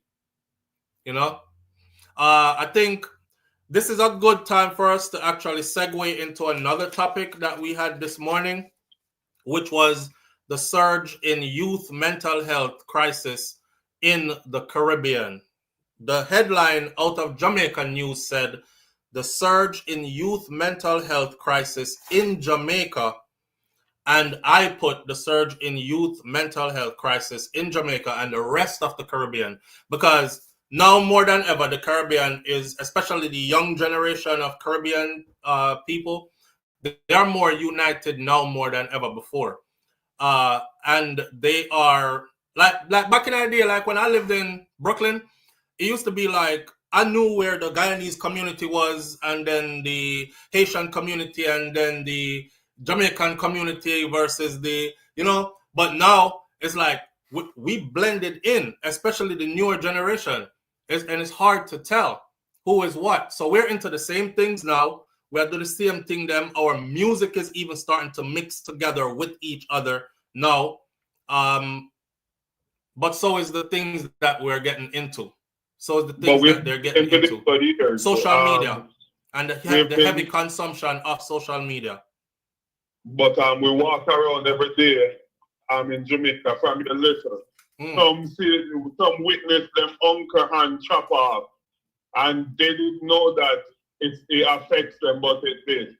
Some witness to see a car accident, head mash out and broke up, and they just walk away and think it was okay. But so the early witnessing of violence plays a heavy role. And what about your parents? Sometimes, although we say, well, beaten, we say beaten do a lot. Hold on there, Jerome. Hold on there. Jerome, wait there. Watch this. Yoli Olivia. I love put people on the spot. Yoli Olivia. The number to call in is 1-806-587-8953. and you can use WhatsApp. It's right there. I just put it in the chat. And you can use WhatsApp and you can call in for free. Yoli Olivia says this guy is always projecting. So I love when people throw rocks but show their hands. I love when people speak but show their face and stand on what it is they're saying. So the phone line is open to you, and you can also get on screen in person. The link is pinned at the top of the chat, and stand on that comment that you made just now right there. That's the only piece of attention Jerome. That's the only piece of attention you're going to get for now until you do that. So Yoli Olivia, stand on that and say what you got to say after that. Defend that right there. This guy is always projecting. I'm waiting on you. All right, Jerome, I could get back to a thing now. No, me. What if I mean she talk? Because sometimes she trolls me.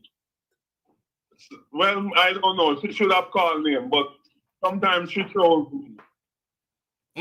Who? Olivia. Yeah, Yeah, Lulu Ridges be the same way too, though. But she's like a antagonist. But you need those around. I know nothing. As long as you're brave enough to call in and explain what it is you're projecting, because we're all projecting, but as long as you're brave enough to call in and defend what it is you're projecting, then it's all good. Other than that, you're one of the people, a protagonist. No, she a con.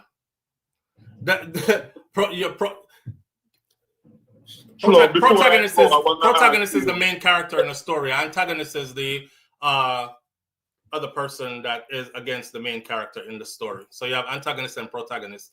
That's for what's her name was trying to correct me. Denise Marks.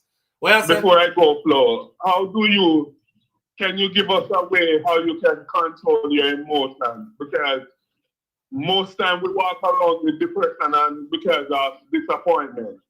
And even when you mention how the man want to chop up a woman because the woman has cheat, but it's just disappointment.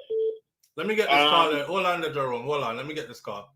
Come in and answer them. We're free to answer. Live on the air with SouFLo. Good morning. Hi. How are you? I'm good. How you doing? Good. Who's this? My name is Sherman, and I always listen to you. Okay. And I'm from Trinidad. Okay, big up yourself. And I love listening to you. I always want to call in. You was afraid? Huh? You was afraid? No. But what you always give the real truth. Yeah. Okay. So I wanted to know, because I listen to you together news. Mm-hmm. Did you hear what the one from Guyana, the superintendent from Iowa? Oh yeah, don't do that. I have a whole video coming on that. Yeah, I'm doing that by itself. Because I have all the details about how he got caught and everything. So I have to do that by itself. I just wanted to know. I live in Maryland, and I'm homesick. I've been sick for a year. And what wrong with you? I went in the hospital to have a surgery, and I end up. They mess up your surgery or what? I end up dying twice on the table. Oh God. Yes. And I came out with some complications. But I'm getting over it. You know, I'm thank God to be alive. But I'm home here in the house for a whole year. A whole year? You need to go outside. I do go outside to the doctor, but they suggest that No, I'm talking about go outside. Not talking about go outside and get some fresh air now. I do, but I'm a person from Trinidad. I used to go to Trinidad every year, play math. Yeah. And you ain't been doing that though. I can't do that. Yeah. But you're taking care of yourself. Oh yes, I do. My first daughter father, he's Jamaican. that my daughter's husband is Jamaican. Mm-hmm. I don't care what people say. Do have some good Jamaican men out there. Ah, you see. Yeah, some people wouldn't believe it. But it do. It do. You know, you have good people everywhere. It do. Yeah, you have good people everywhere and bad people everywhere too. Yes. But I do love listening to you. I appreciate that. And you give the real truth. You're going to detail. So I have you on all the time, all weekend, everything, okay? All right, my friend. Take care, baby. All right. I wish you all the best, yes? Thank you. All right. Bye-bye. Bye-bye. All right. Yes, Jerome is constantly, hold on there. You only just stop, come out at night time. Jerome, gone again. Yes, Jerome is constantly projecting because the runs when people have an alter. She said Jerome is constantly projecting, but you're not calling in, man. Anyway, the subject I wanted to switch to, which was a good segue to go into that, was the constant use of the internet and how the internet is affecting a lot of people. You know, this generation of people, this younger generation, they're like the most sensitive, sappiest generation with the most mental health issues we've ever seen before, right? Once we start talk again, live on the air with SouFLo. Good morning. Good morning, SouFLo. Good morning, SouFLo fam. Listen, good morning, fam. How you doing? I'm doing okay. Part of the reason why a lot of the younger kids are having trouble, it has a lot to do with the pandemic. You think? Yes, a lot. All right, explain to me. I'm going to explain to you why. I have, at the time, my daughter was going from 5th grade into middle school, and my son was going into his 2nd year of high school. At the time that the pandemic came. Although I was able to switch up my hours at work and be there for them and be here school hours, and then I would go to work after that and come home shortly after that. They still to this day, I try to keep it as normal as it could possibly be for them. We live in Florida, so going outside wasn't an issue. And they still tell me that COVID impacted them. They can't tell me exactly how. But up to the other day, I was talking to my now 16-year-old, and she said, Mommy, it changed a lot of things for me, things that I had planned to do in middle school, like some sports and stuff like that. I didn't get to do it until like my last year of middle school. And it was the same for my son. My son, he still managed to graduate with honors and stuff in high school, but it took away like a year and a half of them interacting with their peers. Okay, so but hold up. Not to cut you off, but if you're the parent and you're saying it has to do with the pandemic, I was expecting you to be specific and tell me how you saw that it impacted your children. So what happened is, it decreased their ability to interact with their peers, right? It took away their ability to go out and interact in certain sports and clubs and things like that. And then all they had was the internet. So this is why the use of the internet is so high. Anything that a lot of them want to know, they go to the internet. It's almost like they were doing that before. They were doing that before the pandemic, though. Yeah, but not at the rate that they are now. Because remember, that was all we had flow at that time.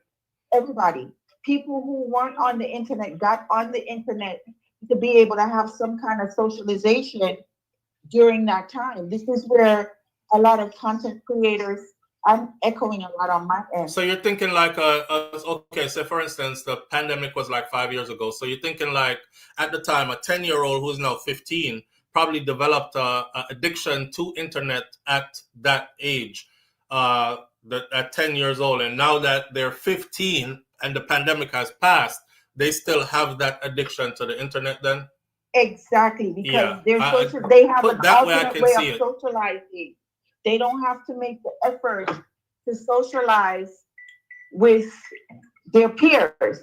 They can always turn to the internet, and not all the content on the internet is conducive to good mental health. Right. I see it. I see it.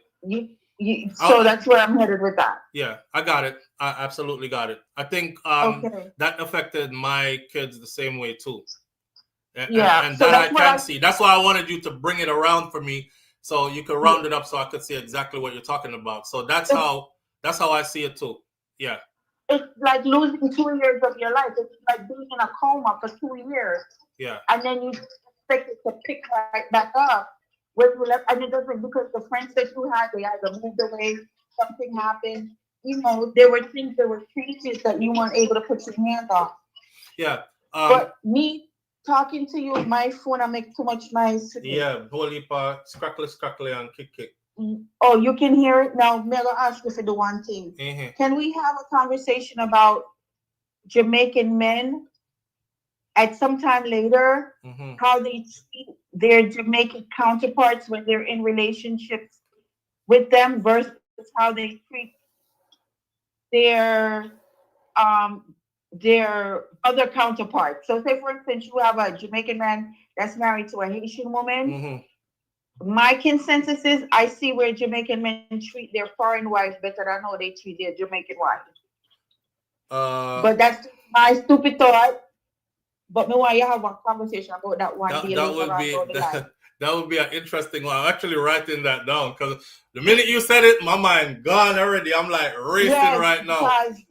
Because as much as I love this wife of my Jamaican man, I love how you talk and all of that. Me love her not bad, but boy, to live with him, me can't bother. Can't do it. So you can't do it. Here ya. You say as much as you love, you can't do it. But so living with a foreign man is better for you? Yeah, me think them more understanding towards my madness. At the same way for we. All right. That's simple. We need to have a conversation. All right. All right. Thank you so much. All right. Big up yourself. Have a good day, everybody. All right. Later. Hi, Empress. That's a good one. That's a good one. We're gonna leave that for later, though. I had a couple of things written down here. So for our children, I'm seeing more.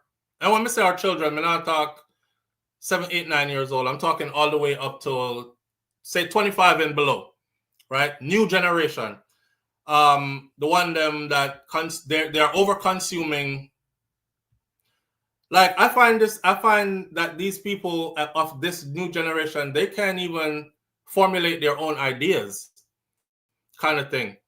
Their problem-solving skills, their chain of thought, their original chain of thought, ideas about stuff. It's like it has to be a group shared effort, kind of thing.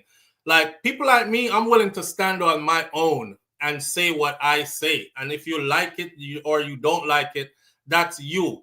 Or I'm willing to wave my one flag and wait till the masses pass by, laugh, he's waving the one flag till me get 2 persons, 3, 4, 5, 6, 7, and build my own following. They're not like that. They depend on what the crowd is saying, kind of thing. You know what I mean? They're like, go look at the internet. If any problem they have in there, go look at the internet. And okay, so that's not the trending thing that's happening. So that's not what I'm doing. I'm doing the trending thing that's happening. I think the internet plays a big part in the mental health issues that we're seeing, the crisis that we're seeing. If you think about it, right? Sitting around watching other people's life. I just put up a video on Instagram a couple of days ago where I said some people are not meant for the internet. Like you have to unplug. Some people can look at everything and then put the phone down and say, I got to find something else to go do. And some people, once they pick the phone up, they're stuck. And they're like, all the jokes, all the different talks about relationships, all the this, that, and the other, and they're just stuck. And it's going in. It's being consumed. It's being consumed. And then you find yourself start looking at other people and you're like, damn, me and her are the same age, but she look way more successful than I am. Me and him born the same year. He got way more than I do. Man, he live a fabulous life. My life is shitty. I haven't even moved from this spot all day.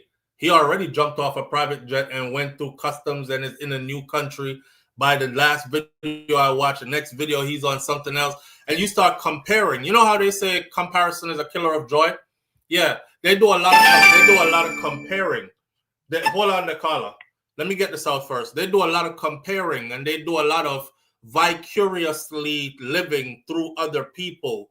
Like they inject themselves into other people's lives through watching stuff on social media. So I think it has to do a lot with that kind of behavior with the internet. And then it has to do with advanced technology. You know, back in the day when we were in Jamaica, I put this up yesterday that I said, back in the day when we were in Jamaica, our parents or anybody where we have a foreign, they used to have to write us letters. We didn't have internet. So we didn't know what was going on in foreign. So for instance, we couldn't pick up a phone and go up on the internet and see like there are other 7-year-olds who were living lavish and all these other kind of things. All the 7-year-olds I knew were the 7-year-olds that were around me or the 7-year-olds that I met in school, right? So life, even if for them life did a little bit better, it wasn't that grandiose to where I would look at my life and say, damn, my life shitty. And we never even have TV. And then we had TV that had one channel. So it wasn't all this stuff being flaunted in front of you that you would wish for all day. You want them shoes? Damn, those are nice shoes. You want them clothes? Them have better clothes than me. Oh, Phoebe, here look better than mine. Her, this look better. Her, that look better. There, that look better. In the process of doing that, what they start to do is they start to really hate their real life. You see, the sister who was the beauty queen contestant in Jamaica, YouTube flagged my video, by the way, because the word, there's a part in there where I was reading and it says how she was found. And YouTube flagged the video and says they won't strike my channel, but they will put the video on age restriction. So the video got to like 60-something thousand views and then YouTube stopped it right there. And usually when your video goes to age restriction, very few people take the time to verify age so they could keep watching it. So that's where the viewership of that video is. But I wholeheartedly spilled in that video hoping to help somebody who is going through that same stuff that I witnessed her doing in that video.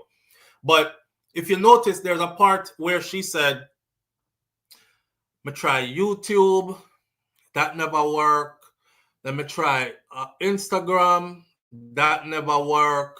Let me try OnlyFans as a last resort." Y'all didn't see that? Y'all didn't see that? She said exactly that. Let me try YouTube, that never worked. Let me try Instagram, that never worked. Let me try OnlyFans as a last resort. It was like digging for this appreciation from the outside through this medium and wasn't getting it, so they feel like they have failed. You know what I mean? If I try to start something and it not working, people aren't gravitating towards me. Because guess what's happening? In the meantime, while you are trying YouTube, you're going to see other people try YouTube, younger than you, your age, older than you. You're going to see for them channel blow up. And you're looking at this person, you're like, I create the same content. How come I'm not getting, damn, I must be ugly then. Or it must be the way I talk and I'm not eloquent enough. Or it must be something about my face. I'm not beautiful enough. How come everybody is tuning into that person but not tuning into me and we create the same content? You know, when she said I try YouTube, that didn't work. I try Instagram, that didn't work. Then I try OnlyFans as a last resort. That got me. That got me. You know what I'm saying? That got me. I said, damn. So she was reaching out on different mediums, but she wasn't really, she was looking for, believe it or not, she was looking for everything that would come with her age type generation. all the wealth. She's used to seeing beautiful beauty queens getting chosen for pageants, winning pageants, going places, traveling, doing walk, runway, modeling, this, that, and the other, getting contracts, or at least picking up a lot of money on, say, YouTube for sponsorship. No makeup companies are calling her. No, hair wig companies are calling her. No clothing companies are calling her. And she started to devalue herself. Devalue herself. The more they tune in, is the more they devalue themselves. So that's what I mean when I say with the advancement of technology and the expansion of the internet, we have seen a rise in the mental health crisis in our younger generation throughout the Caribbean. And let's not forget, whole heap of the nastiness and slackness back in the day, that nastiness and slackness, you had to go to one particular place to be able to partake of it. Now it's just freely given 24/7, 365. And not for nothing, but Caribbean culture has gotten super slack over the years. It did slack from wherever, so we're not going to blame them alone. But they have taken it to a different level. Because it's like, them do that already, so no more shock value in it at that level. So now we started out singing about sexually suggestive stuff. Like the lyrics them started getting more and more pronounced. This generation now, they look at it and be like, that's something when my uncle them and my mother and my father them do, bro. That boring. One whole girl by them neck now and open them mouth and choke them and spitting at them mouth and all kind of push my finger them down in them mouth like that, make she suck off the finger like she suck off wood and them something that this is how we do at live shows now and all this other stuff. Whole different something that go on, right? And then we have the internet that's able to throw this out to the world in like a second while it's happening live. So all them something here disturb the meds of the youth them. And then, of course, you have the follow fashion something. Want to follow what you say everybody else do. So them I live toxic, you want to live toxic too. Because toxic is trending, right? Did y'all notice that for a long time, quite just recently, I haven't seen it that much anymore. So coming into 2025, I think it died. But before 2025, almost every young girl that was on, or young lady that was on YouTube, the trending videos were, not YouTube, but Instagram and these other platforms. The trending videos were, if you wanted to date me, you have to make $100,000 a year or more. You have to be 6'6" or taller. You have to this, that, and the other. Hold on there. And then, you have to do this, that, and the other. It was a trend. It was them practicing to be toxic, and everybody else is practicing to be like a follow fashion something. So you have the follow fashion thing, you have the internet, you have the advancement of technology with it. The rose came out. Everybody start want to use one rose in them crutches. The disc came out. Everybody take hold to that. You know what I mean? All these little young girls start talking about their rose, or them little rabbit, or them this, or them that. And then we watch that phase go off and none of them speak about it anymore. That's what tells me that it was a trend and it was something for them to follow, and they were all following it. And then, of course, if we're speaking about the Caribbean, we have to speak about drugs. One time gone in our Caribbean, drugs never used to be. The most drugs we used to have to worry about was ganja. Ganja. That's it. We never used to have to worry about much else. Because older crowds from the Caribbean, majority of them know say, coke, that's something for mad people. We're not in none of that. But this new generation, even our recording artists from the Caribbean now, it's about popping mollies and snorting a few lines and sprinkling this and that and mixing up this with that. So till even me lost. I not even know what some of the stuff that they're taking now.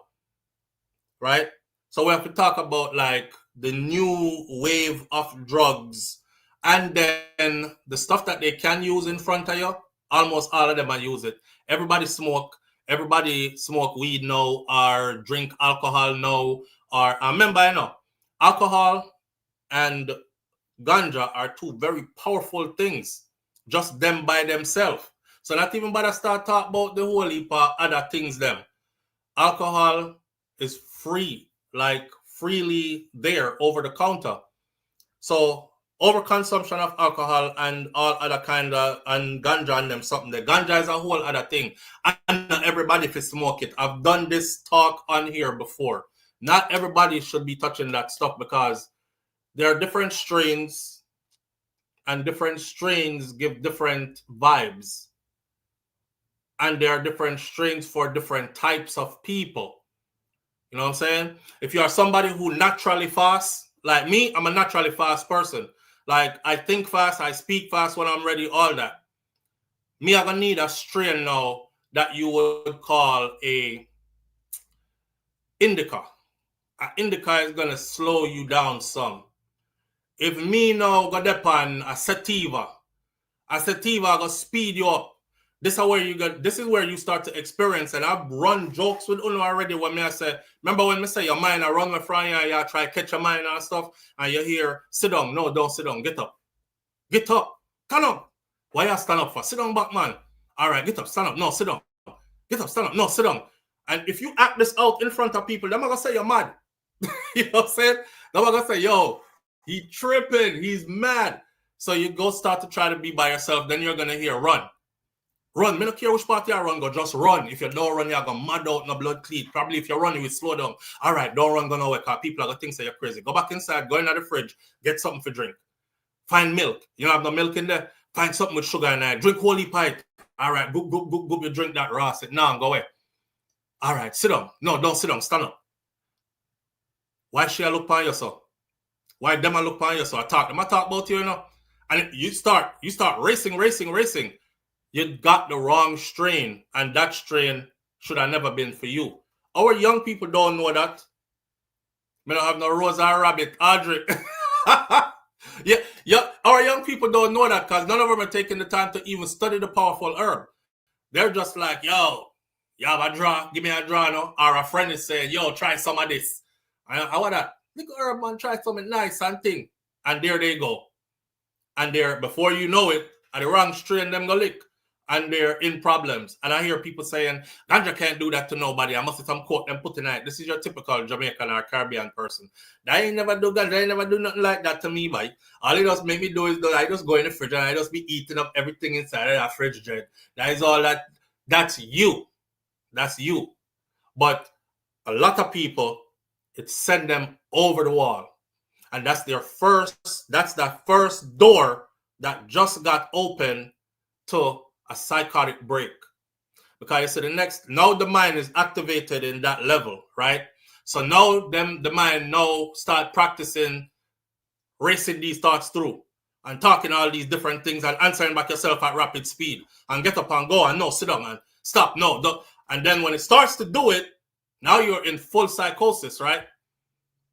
Right, and people are talking about, oh, somebody OBIMR is there. No, it's them kind of alcohol mixed with ganja too. It's a whole nother something even more powerful. Them have coke, them have crack, them have this, them have that. They have Molly pills, ecstasy. This new generation have way too much stuff available to them. Way too much stuff available to them. And the practice of toxic behaviors and promiscuity. The practice of toxic behaviors. Suck your mother. Everybody says suck your mother now. That's so toxic. That is so toxic. I can't even find the level of toxic that is. As simple as that sound. I suck your mother run now. I never thought I would see the day where suck your mother became like people saying damn or shit. Just suck your mother. Like, we've all lost all respect for even people where we don't even know. We'll go up under their mother, like on a regular daily basis. That's psychosis. Promiscuity. That one right there. And if you deal with promiscuity on a spiritual level, no long explanation needed. Going around, jump on this one, skin out for that one, ride this one, ride that one, act like it's nothing. It's not working out, on to the next one. Me change partner like how change shoes. you know, and collecting all these spirits, marrying all these spirits. Remember me telling you, you know, I said the good book don't describe a wedding or a marriage as nobody putting on no white dress and walking down no aisle and throwing rice over them shoulder or bouquet and all that. A marriage is described as sexual intercourse. So, multiple partners, you have married to multiple spirits. And now you must walk around with all these spirits. Them thing that is what's causing the mental health crisis that we're seeing in the Caribbean. For a lack of a better word and not trying to pretty it up, Caribbean people fucky like crazy. I don't know if it's like we're so sexually overt. I don't know if it have to do with because we have a whole heap of good-looking people, or if it have to do with just something we have practiced, or if it has to do just this toxic practice, or if it have to do with the spicing of the food, or what. Remember me telling us that when I'm there in Jamaica, I just eat a regular plate of food, like I just catch a stiffy for no reason. I don't even know why I'm hard. I'm driving down the road, me pull up at one place, me get some food, me eat the food, me drive off, me I drive on my hood turn up. And I'm like, yo, the food in America don't do this to me. You eat the food, yeah, you don't really feel nothing. Sometimes when you eat a good meal here, you might get a lift out of nowhere and you're like, oh, there it is. Like, you know what I'm saying? It's random. That food was good. It have proper nutrients and stuff in it. In Jamaica, almost everything that you eat, as long as you know, go no KFC or no Burger King or nothing like that, even though KFC tastes good and things still. But if you eat the regular food from a granny them cook shop or something, with them yam and banana and dasheen, cocoa, breadfruit and them thing that run down with this, that, and the other, man, your body be ready to go like crazy. So I don't know if it's that, and combined with a lack of self-control, combined with poor education, combined with a lack of self-respect and a practice of toxicity, we just end up in a place where we create this havoc of a toxic cocktail that wreaks havoc on the minds of. If you're somebody who's promiscuous and you've had a lot of partners, you have mental issues. Me not have to ask you that. You do. You have mental issues. You carry spirits that from them other people, all the things you didn't like about them other people, that they're now in you too. And probably that's why they irritate you so much too. You know what I'm saying? And that's another thing. When people love what they love, no matter how you try to tell them, say, yo, that right there, let me tell you what you're doing. They're like, no, go so. Please, not go so. From me just skin up and wash out my pum-pum, or from me just wash off my hood, my good. You know, not go so. Because they don't want to stop. They don't want to stop because it feels so good to be so wrong, right? Doing all the wrong stuff feels so good until you get to the part where now we're going to have to go through the breakdown part. Now we're going to have to face the consequences and the repercussions. And when it comes time to face the consequences and the repercussions, then is when we're like, damn, I ruined myself. Damn, how can I come back from this kind of thing? But it's a cocktail that has, in my opinion, that has this surge in youth mental health crisis in Jamaica and the rest of the Caribbean. And it ain't even really only the youths. Because there's some big people out here who've been living like youths for a long time now. I mean, gone up way in a age and still live like youths for a long time now. So they're practicing the same toxicity. Grown-ass people who should be raising their kids all day on social media like this while the picnic them are raise themselves. Give your picnic 2 tablet and you over here so, and the tablet are raise your picnic them, the tablet are tell your kids them all kind of stuff. You know what I mean? And the kids them are into that more than they're into you. Grown-ass people who won't even have a damn conversation with their children because they're so caught up in whatever it is they're following, like the younger people are, kind of thing. So I'm not just the youths. It's like, if you really check it, it's straight across the board. It's straight across the board for us, right? Saban TV said when you eat most time in America, you just want to sleep. All the chemical them crap they use. Yeah, when you eat more time, you eat a big meal here. That's the first thing you want to do, right? Go lay down and sleep. When you eat a good and balanced meal in Jamaica, like good food, that's the first thing happening. You feel it in your loins. So if something have to go on, something can go on, kind of thing.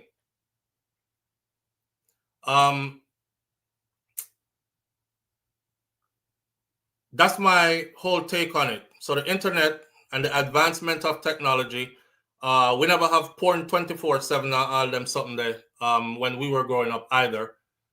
You know, follow fashion, drugs, alcohol, weed, pills, coke, crack, all them something there. You know that this generation, a lot of them do stuff that like crack. There's young people out here that's smoking crack.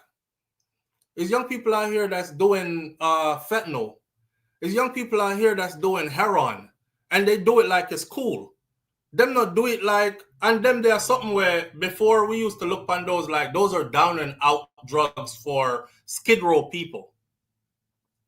They have worked it into now fashion through music and entertainment.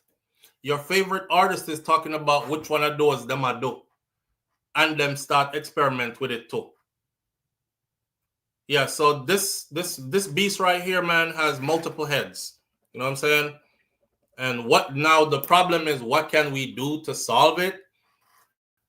It's not one thing that you can do to solve it. It's just a bunch of different things. We can start by watching what we consume on social media. Live on the air with SouFLo. Good morning. Hi, SouFLo. One more thing. You still talking about the access to drugs? Yeah, and stuff. We're talking about we're talking about the surge in mental health, the mental health crisis in Jamaica and the rest of the Caribbean. I'm gonna tell you something. That's my specialty in nursing, right? Mm-hmm. About a little bit after the pandemic, I started working inpatient rehab. Do you know, as far as rehab, drug rehab? Let me put there are programs out there for the people that are on Skid Row that give them what's known as scholarships. And they can go into a rehab program, but guess how that works? The government pays for these people to get rehab, right? And the same person can get rehab 3 and 4 times in 1 month. So they come in, they detox, they get on the medical meds that provide them the same effects as the street drugs. And then they go, then after a couple of days, when they get money, some of them, they get disability and all of these different things. So when their money run out or when they owe a dealer on the street, they'll check themselves into rehab, and they would have gotten a scholarship to come to the rehab. And the rehab, that's how the rehab makes their money. Because remember, most of the people that are indigent on the street, they don't have money because all of their money go to these people. So go to the dealers. So there's a whole, it's almost like a big circle. I'm going to use drugs. I'm going to spend off my money. I'm going to go to rehab. My check come, I'm going to go back out again, get high, party, hang out. And these people are hanging out in prestigious places because also the sex that's involved with making the money and the trade of sex for drugs. It becomes a thing. So there's a whole cycle, a whole entire cycle out there that I used to tell that goes on. I used to say this, right? Any girl that I knew that if she bun weed, she was promiscuous at one point. No, me don't know about, I don't know about, I'm not saying that's everybody, I said anyone that I knew. Because there was a point where I used to actually sell it, right? And when used to sell it, when I used to sell it, I'm talking about they're natural, normal young girls who, when I used to sell it, I was young too. But if they didn't have the money, they would be ready to do favors for it. Yeah. And it would start out as, let me come smoke with you. And we already knew what let me come smoke with you mean. What you mean? Yeah. Instead of them saying, I'll do this or I'll do that, they'll just be like, let me come smoke with you. And I'll be like, all right, bet. Right? So you know what let me come smoke with you mean. Yeah. Right. So all them kind of behaviors. Yeah, all them kind of behaviors. Now, go ahead. I never thought about it that way with marijuana. I always thought about it that way with like anything higher, like any drug higher than marijuana. That we consider higher than. I'll give you one. Cigarettes. Cigarettes. That's why we say if she smokes, she pokes. You heard what I just said? Okay. If she smokes, she pokes. Cigarettes. Wow. Cigarette has a kind of addiction feeling where I've seen people cry living tears because they don't have money to get cigarettes and they're out of their cigarettes. They literally start losing it if they don't get cigarettes. And cigarettes are sold over the counter. Yeah, I know. So it'll be like, I'll shoot you a couple of squares. What you gonna do for it though? Boom. Yeah. Yes, cigarettes. You didn't even have to go to weed. And you know about like being from New York with the Lucy's, they used to sell Lucy's for like 5 and 10, 5. What was it? I don't know. They used to sell cigarettes. Yeah, when I was in New York, Lucy's was 50 cents. So if you couldn't afford a pack of cigarettes, you go around to the Arab store, you be like, yo, let me get 2 Lucy's, that's $1. And you got 2 cigarettes. Yeah. And if you broke, you bruise your cigarette halfway and try to save it. So it feel like you smoke 4 cigarettes or whatever. You know, broke people with addiction is the worst thing.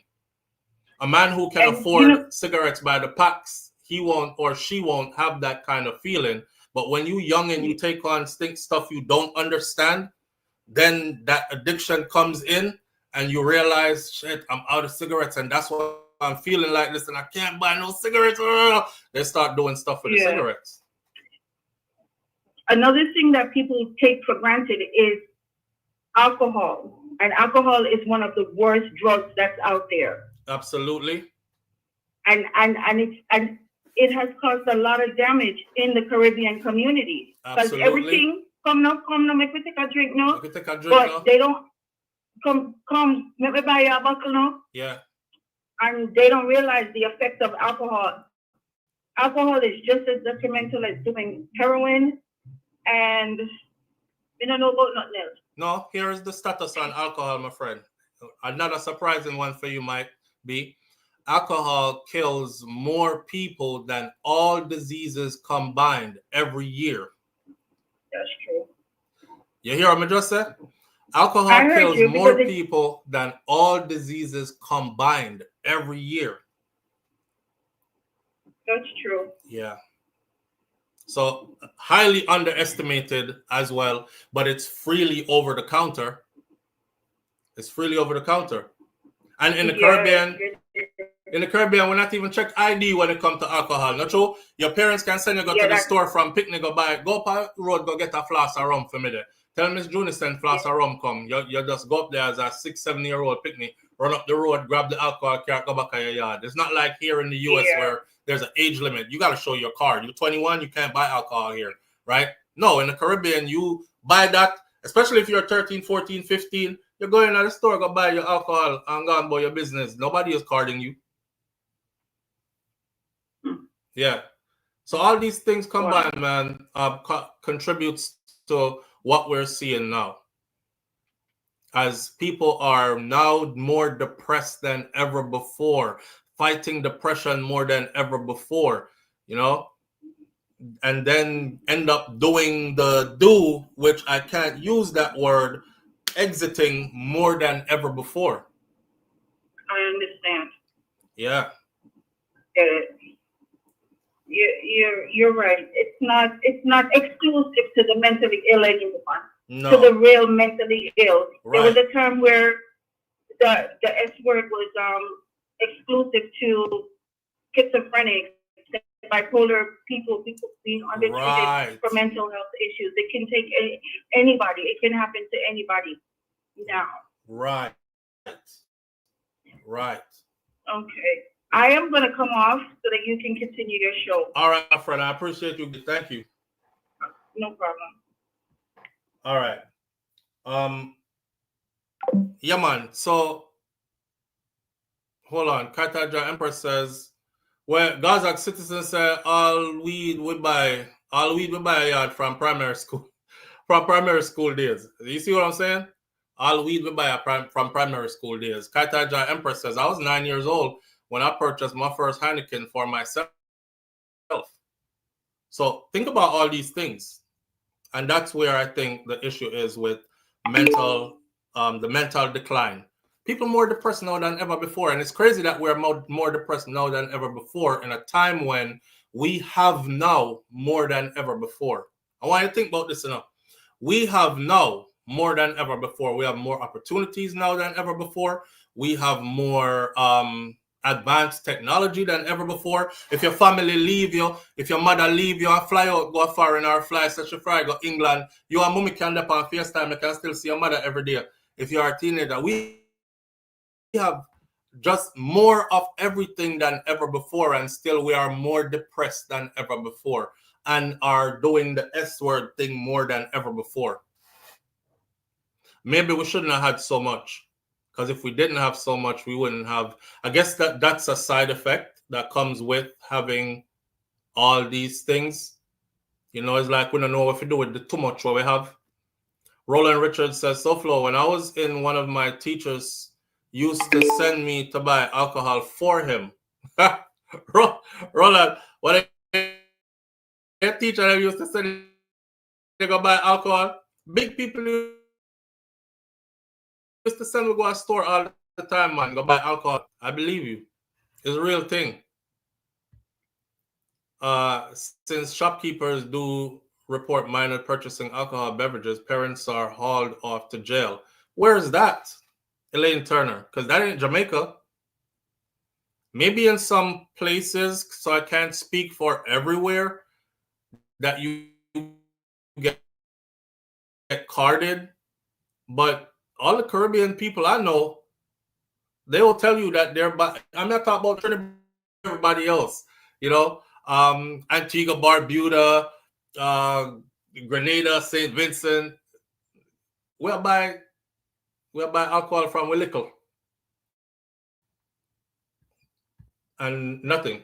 They didn't care if your cat go a bush, go drink it, or if it's a adult actually send it for. Live on the air with SouFlo. Good morning. Hi. You get me to the back or something? If you have Bluetooth or speaker on, we're not gonna hear you. All right, hold on. Stand by, please. Hi, can you hear me better now? Yes, loud and clear. Hi, good morning. How are you, SouFlo? Doing great. How you doing? Great. Pleasure talking to you. Calling from up north, New York area. You know, I've been listening to your show for a while. I just decided to participate now. Okay. Anyway, you're doing a good job. I like what you're doing. Appreciate it. Okay, continue doing what you're doing. Appreciate it. Like I said to you, just ignore ignorance. That's all you got to do, my brother. Yes. All right, friend? I don't like to talk long on the phone, so we'll talk again some other time. All right. Have a good one. You too, man. Bless. Bless. All right.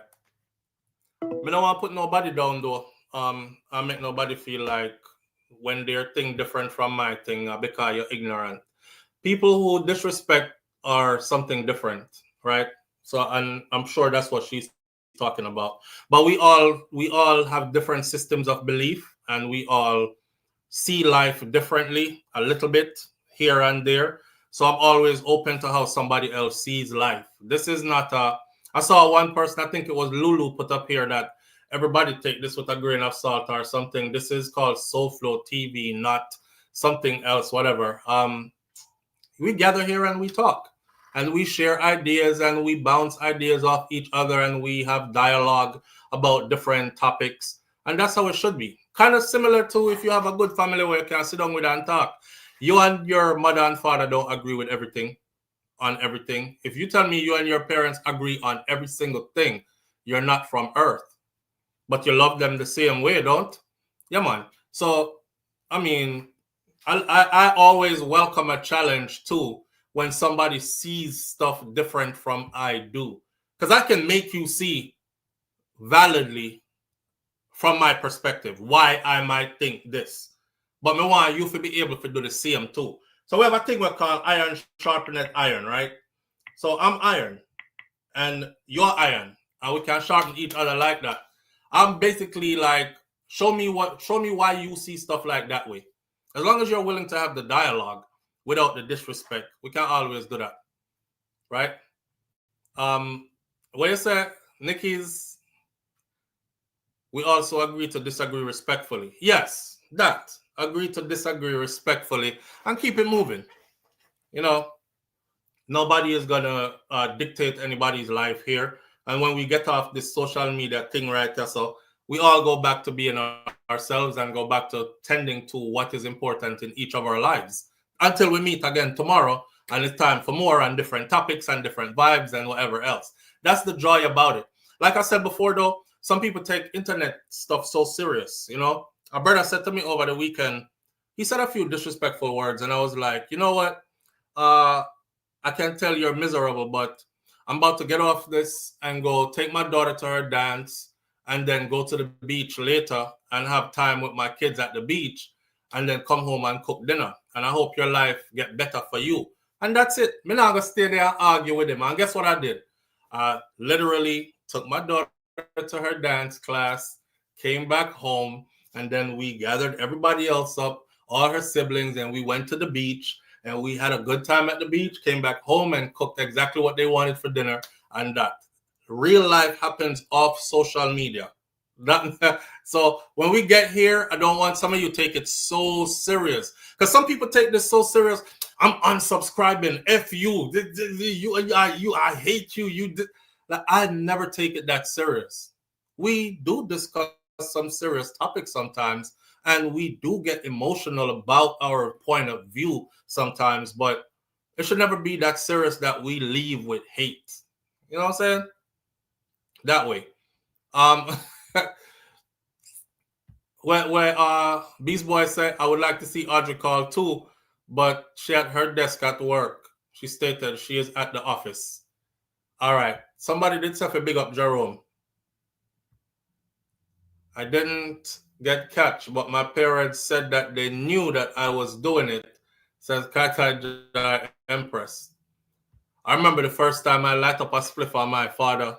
I was in Connecticut, and my dad, I'm outside, and I didn't even know he was around. And my father came, and when you hear your father call your full name, this man stand up back at me and watch me smoke. We take about 3 good draw, and then I heard my full name in my father's voice, and I was like, and he said, when you done, come inside, let me talk to you. And I was just blown. It's the same way my mom caught me. And she was like, stand up there and watch me do it. And then me hear, oh, so you smoke ganja? Ganja? Come inside, let me talk to you. And as she was talking, it was like, wah, wah, wah, comedy red. If you know what red mean. It was like, wah, wah, wah. It was like I was going down to hell the bottom of hell in one elevator, slow motion, one glass elevator, and it was like, wah, wah, wah, wah, wah, wah. But hey, man. But, half of the stuff we talk about here, we actually experience some of them. Like when I tell you about the mind race and the, no, run, sit down, no, get up, no, stop, no, don't stop, go, no, drink, them a look on you, no, move, leave before them do something, kind of thing. The other day, there's a brother that bought some weed, or they say it's weed, and ended up stabbing his friend like 30-something times. And I can't help but to think, because I spoke to my sons about it after. I say, y'all are athletes. So the best thing you can do is stay away from anything that has to do with smoking. tobacco, ganja, anything. It's not going to be good for you as an athlete. But on top of that, though, I say, you see the situation right here, how I'm stab up him friend, and they were just chilling, just burning some herb. I said, sometimes when you get the wrong strain and you start, call me par out like that already. My par out already told me that I'm red out. I look, I'm praying everybody that I came with, and I'm like, I mean, them I talk about, you know. Like, yeah, them I conspire against you, my youth. Yeah, they don't really like you. I'm start get this feeling like I'm reading everybody like me. I look deep into this person and I say, you know my friend. In real life, you're my enemy. You can't see it. And I take away myself. Instead of sit down there and tell myself, say, you have to do something to that person here before them do something to you. Because them are going to do something to you, you know. Them are planning to do you something. Hurry up and do something quick. That's what he was going through. And he acted on it and stab up him friend. And now he in prison. So y'all gotta be careful out there. All them something there. So much to talk about. We were trying to finish at midday. I think we're gonna go till about 15 after, which means I'm gonna have to run through my other couple of topics. I think we put this out there already, that Noah Lyles and Junelle got baptized yesterday. Noah Lyles and Junelle got baptized yesterday. They recently said that their wedding date was official. It was set. They're going to be getting married the 4th of April, 2026. And yesterday, they got baptized together. So, headline. World champion sprinter Noah Lyles and his fiancée, Jamaican 4x400-meter relay runner Junelle Bromfield, were recently baptized in a public declaration of their faith, sharing the moment on Instagram on September 28, 2025. Today is the 29th, so that was yesterday. The couple described it as a decision to serve God. They want to serve God and they want to do it together as a Christian couple. So making a new chapter in our lives. Bromfield shared that the baptism was a way to surrender to the Lord, who had been generous in blessings upon them as a couple. World champion sprinter Noah Lyles and his fiancée, blah, blah, blah, got baptized, and that's that. So with that said, I could see that Noah wants to do all the right things, you know. And like I said before, I've seen Jamaican females get smutted and passed around kind of thing. But you can't tell them nothing when you see that it's about to happen, because everybody, I guess, vicariously lives through them. Go on, my girl. You get a millionaire Yankee youth and she's hit the jackpot and kind of thing. But I'm glad that Noah isn't that type of dude.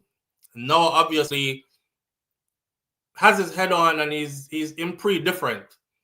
You know, the average youth his age is not pre-in marriage and settle down and getting saved together and all these other kind of things. They're more pre-in like pum pum and party. And yeah, I may have a girlfriend kind of thing, but I'm probably going to cheat on the side the same way. I'm more focused on my career and building myself kind of thing. So while he's building himself, focused on his career, is also building a foundation with who he's in love with, which is Junelle, which is good for them. Good for them. So more power to them on the baptism thing. I don't want to go too deep into it, because if we go too deep into it now, I'm going to start get into a conversation about baptism and when me really believe about them something there and, you know, serving white Jesus and all these kind of things. But I'm not going to do that. To each his own, right? I can sit and partake of conversation with anybody who Allah is your God, Buddha is your God, Krishna is your God, Jesus is your God, whoever it is, that's that. So if that's what works for them, then that's what works for them. And it's a good look. It's better than running around wild and, you know, no decency to your thing and these kind of things. I've always said this to people. No, I'm not going to go there, Donna Thompson. I'm not.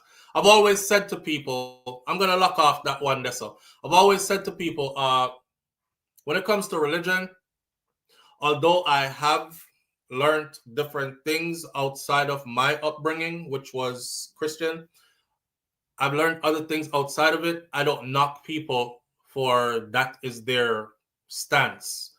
Because, especially in the old-fashioned way,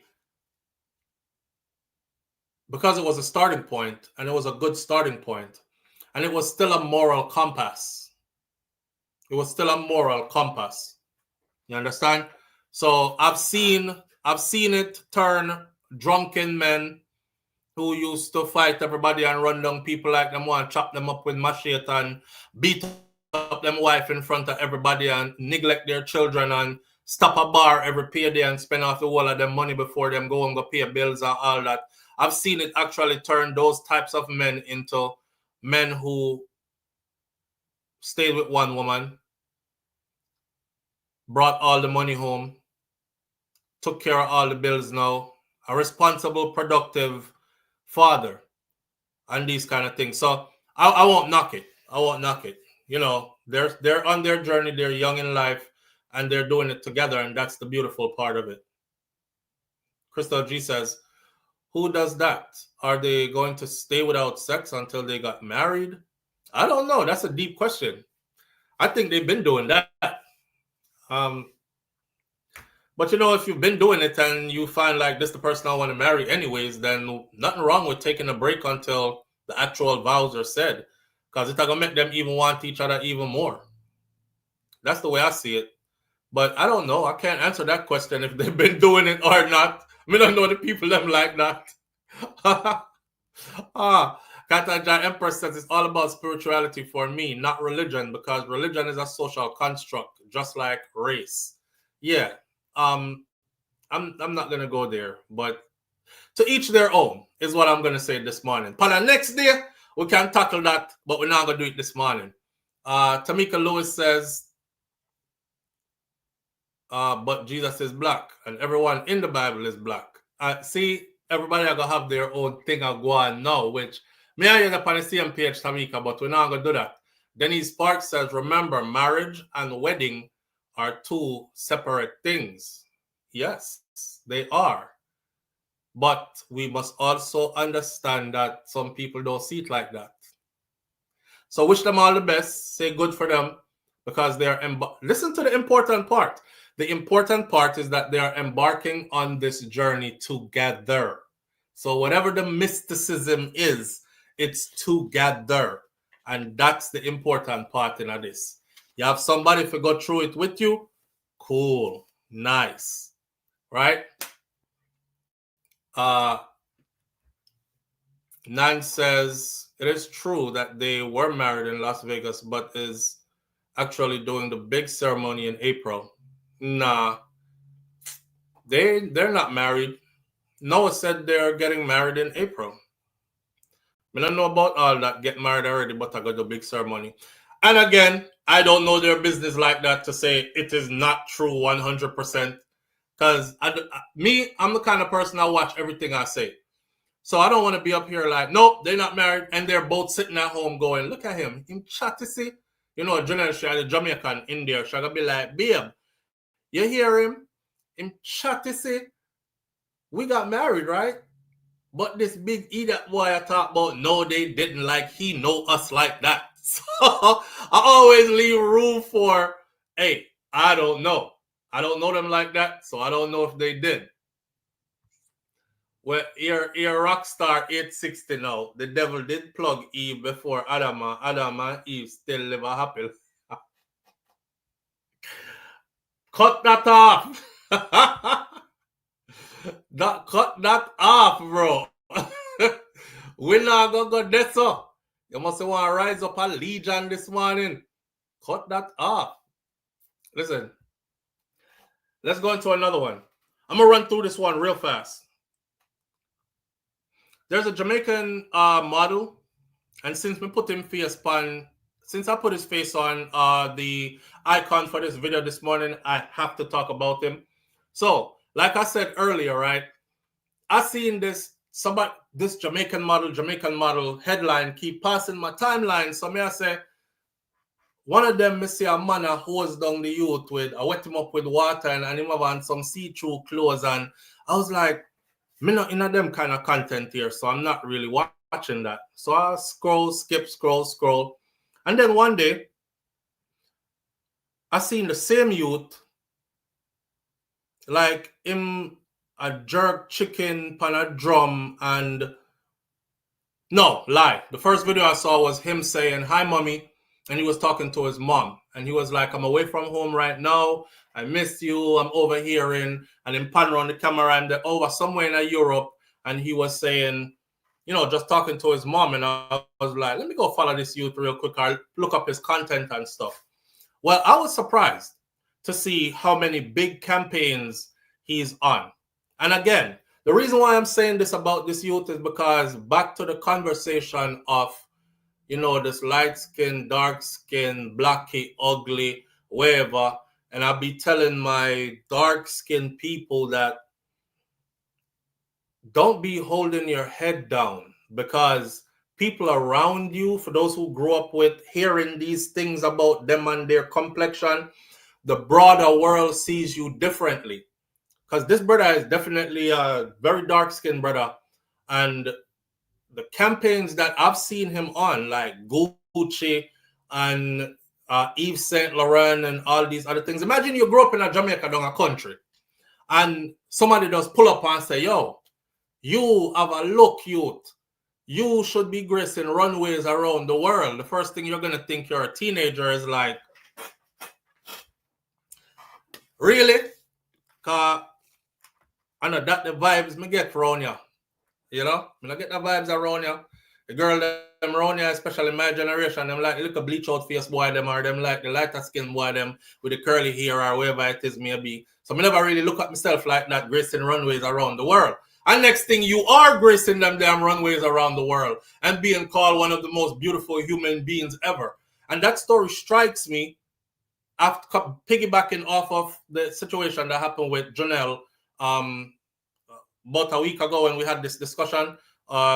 So wherever in the world Saint International model Winston Lawrence goes, his name is Winston Lawrence. You can look him up. I actually follow him on Instagram now. And I got more to say about him. There was an article here, though, from way back in 2022. He's been shot. I may not even did know it. And this is from 2022. It says that wherever in the world this international model, Winston Lawrence, goes, his Bible is always close in hand. The good book continues to be a valuable touchstone when the model, hopeful, vigilantly prayed. This is before he became a model. He used to pray about making it in the industry or getting a breakthrough somewhere in life. Well, that came to pass for him in Milan 3 years ago when he made it his runway debut for the iconic Italian fashion house Gucci. Now, I'm going to skip through some of this and talk about, he said, "It remains my proudest accomplishment in my modeling career so far, walking for Gucci in Milan." He's 6 feet 2 inches tall. He easily cites Bible verses, James chapter 4, verse 10, "Humble yourself in the sight of the Lord, and he shall lift you up," as his guiding principle kind of thing. The Gucci turn, historic in its inclusion of Lawrence, the label's first Jamaican male model to grace its ready-to-wear runway line, was not the sole moment of significance for the 21-year-old Christian who currently fellowships every Sunday morning at London International Church of Christ. That was back then. He recorded yet another Philip in his cap when he booked the cover for Vogue, becoming the men's magazine first black male cover model in its 37-year history. I'm just giving you two of the big things that he's out here doing. Y'all can go look him up. Honestly, the comment them in our comment section for the women who have looked him up, right? In pretty, Adria say, another person say he's beautiful, he's handsome, he's this, he's that. Imagine growing up not being told all these things. But the reason why I follow him, though, is because of how down-to-earth he actually is. You know, when some people reach certain status in their life, they kind of disconnect themselves from their roots and them gone off into like, I'm up here, I'm a Gucci model, I'm a this model, I walk the runway for, you know, this brand and that brand. The youth come from country A Portland him come from. He comes from country. And it was while he was walking home from school that a fellow model from Portland who was visiting home saw him and said to him, said, yo, you have that look, that facial structure there. You could do it. And from there, the rest was history. Just like that. Now, what I like about him is, when him there at Jamaica, is a youth to go in at the bush. Him go down a river, go bathe. Him go in at the bush. Him pick fruits and vegetables and, him cook outside same way upon coal stove and wood fire and, string up him sound outside because he loves DJing. So him string up him sound outside and play music for everybody to come around. His friends and family members are around. And I love to see it. I love to see somebody stay grounded, even with immense success. And he's definitely one of those people. See, so for that, we'll give a shout out to him. And we're going to say, for those who don't know about him, go find him on Instagram and follow him. Winston Lawrence, model. Go find him on Instagram and follow him and see the down-to-earthness when I talk about him. Live on the air with SouFLo. Good morning. It's SouFLo, me again. Yeah, family. Yeah, I follow him too. That pop up on my timeline. I'm like, I like how him cool and just calm. Yeah. The way him talk. The other day when he be at Greece. Mm-hmm. Yeah, you see his sister there? No, me not see him sister there, me no. Them facial structure just like people. Really? Yeah, they look just like them can go model too. Them can go model too? Them tall too? Them look just like him. Oh wow. The facial structure, the features, everything. Same way. Yeah, my Jamaicanness did that lead me though, cause the first video I see of him when we see that white man there, I wet him down with the hose and he like a skimpy shot so him have a clothes that stick out upon him. I was like, slide. me not watch this long enough in that brother I turn around to rotted. Slide. And then it kept, more stuff kept coming down the timeline to where me see him did I talk to his mother. And the way how he spoke to his mama was like, oh, so I'm Jamaican. I thought he was Jamaican, but raised in foreign or something. Me never know say it was a Jamaican who actually live a yard, come from yard, but travels the world doing modeling for these high-end brands, which make it even more cool. Yeah, me think them live a Greece and the team. Now me start following now. Me see them actually, they are Jamaican now and do all these things. Yeah, man. Yeah. And he can name Jesus. Yeah, and you know what me that said that to me? I said, how the Ross him eat so much and him and him so maga. Yeah. Everything but fee. Me have a shirt named It Boss. Yeah, it boss. And that's his slogan, It Boss. Mm-hmm. Him say, I'm going to tell you about the food because I've been traveling for the last 8 hours and then we get to the food and the people them just see me and them just make them buy me some food. Which thank God, cause me did hungry, so me just hurry up and me just dash for that. Me I tell you it boss. When I tell you it boss. And then it's off to the pre-fitting for the runway show for later. They say, bro, you know all of that and then go pre-fitting for runway show. Yeah. You think that me could I eat, but why? Him yam whole eat man. Mm-hmm. Yeah, he's fun to watch though. Like he's cool. Yeah, he's super cool. Yeah, stop it follow him. He's a godly youth, was super cool, Yes. As far as I can tell. He mix good. Him can DJ top of the line DJ mix. Mix them all and drop them in. Mm-hmm. I'm like, that's talent. Mm-hmm. And him do parties too. Like overseas. Him like when I blog them where him say, well, tonight they were having a party out here and it's some kind of big event and him brethren say, come and show your DJ skills. So I pack up my turntables them and I head over there and when I reach there, boy, I jump on the turntable and I do my thing and got the crowd rocking and thing, but I couldn't stay for too long because they had about 4 DJs booked. So I did my set and I got off and blah, blah, blah. And boy, when him turn up the party, so I say, yo, the youth have skills. He has skills. Yeah, he's good. Mm-hmm. Yeah. Yeah, man. Yeah, well. All right, SouFLo. All right, my friend. Manners. Yeah, so again, for those of you who don't know who he is, because I didn't know who he was either, his name is Winston Lawrence, and you can find him on Instagram and go check out everything with myself. Like the caller just said, he has a phrase that he says all the time. You know, like how Vibes Cartel all the time say, it a tape, God's on a rape. I see him thing, him have theme slogan that he says, it boss. So go check him out. The only thing we as Jamaican can do is get along. Can't do is get along, mighty God. Yeah, but we're working on it. We're working on it. And we'll get better at it. Yeah. Some of we are get along fine. We just have to bring the rest of them along with us. So again, y'all go look him up. All right. And if you see him, hit the subscribe and follow him. It's fun to follow him. It's good to see a brother out there doing his thing. We get so much negative stuff about, especially our men who are thief, who broke out of jail, who do this, who sell drugs, who get catch a foreign, who gone to prison, who are scam, who are this. It's a breath of fresh air to see Vogue magazine cover, Gucci runway model, this, that, and the other. You know, where is Crystal G have worm? Crystal G said have worm. In metabolism must work like, I don't know, it's a fire. Because it burned up everything where he put in there. Because I seen him eat, and I couldn't believe he ate off all that. And the man get up and say, yep, so now it's time to go over to the pre-fitting for the show later. And, you know, take care of that. And I'm like, what? If I ate that much, I would go to sleep. But him blessed like that, I guess. Anyway, big up to him again.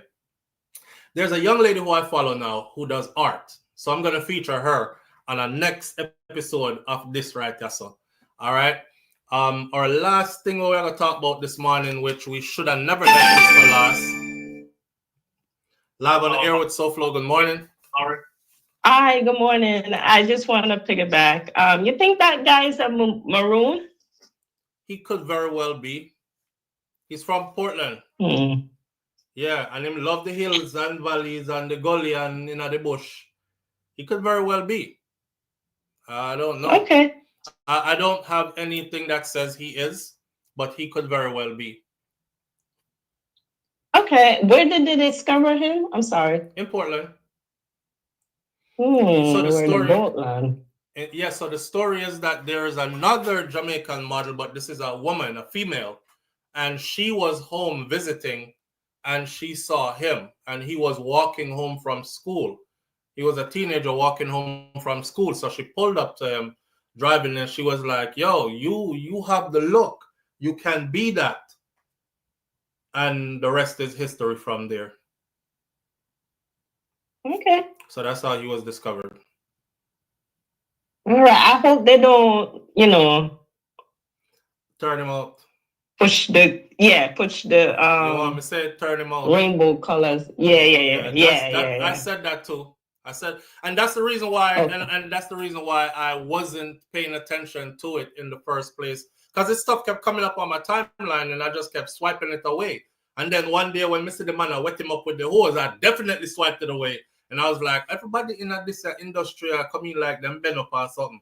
But then one day he was talking on a video to his mom and I heard him talk and I was like, I don't sense it. I never get that something that. So I went and watched some more of his videos and then I was like, oh, damn.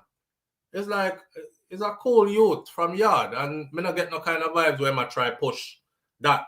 If anything, they might use him for something religious, if anything, because he definitely pushes that. And yeah, him definitely push that. Him pray for everything and, it's always God for him and these kind of things. So if anything, that's where he leans more towards from what I've observed. Okay. Yeah. So I don't know if they're going to wrap him up in them colors there yet. Or he's even going to allow himself. But he said it. While I'm reading through his stuff, I saw one where he said he will never compromise. He will never compromise. Like he would say, he will never compromise God's direction for him. And him now been up for certain things. You know what I mean? So he would rather do without. than to go against the teachings of the Most High. And so we'll see. We'll see. But he might do good, man. And I follow him now. You know that. Okay. Not true? True. All right, family. All right. Yeah, we're not gonna take it no further than this one. All right, here what? My other topic I was gonna discuss, I'm just gonna erase that from the icon, from the headline, and we'll pick up tomorrow where we left off. Because the next topic I want to discuss, these are notes just for that topic alone. We have a page and a half, and we don't have the time to do that this morning, as we're gonna be going on till like 1:30, 2 o'clock today, which I'm not gonna do. So we're gonna leave it right here, so for this morning. All right. So Flo, your African Prince this morning. Friends, big up yourself. Thank you for being here. Him look well grounded. That's the vibe I get from him as well. That he's well grounded. Big him up. I love see the success, and I love see the groundedness or the groundation or whatever you want to call it as well. All right. Manners and respect to each and every one of you tuning in. I appreciate you greatly for joining me on this rambling 4 hours long this morning. Big up yourself. Enough love and respect to each and every one of you. We don't have to agree on everything, but we definitely agree to disagree and keep it moving respectfully. And we definitely still respect each other regardless of our different views, right? Because we're still family, regardless. Shout out to my Caribbean family from every Caribbean island, because we are one people, same way. And shout out to my brothers and sisters, African-American brothers and sisters, and Black people in all other parts of the world. All if you're not Black, shout out to you too, right? We just love good people. So, my granny, Miss Ruby right here, so she said, be good. You know, cost nothing for be good, actually, you know, but Miss Ruby said, be good. And if you can't be good, be careful. And my grandfather, Mas Cleaver, right next to her says, I will see you tomorrow if God spare my life. So if God spare my life, yes, we're there again tomorrow morning on SouFLoTV, Morning Thoughts Live. All right? One love. I'm out. Peace.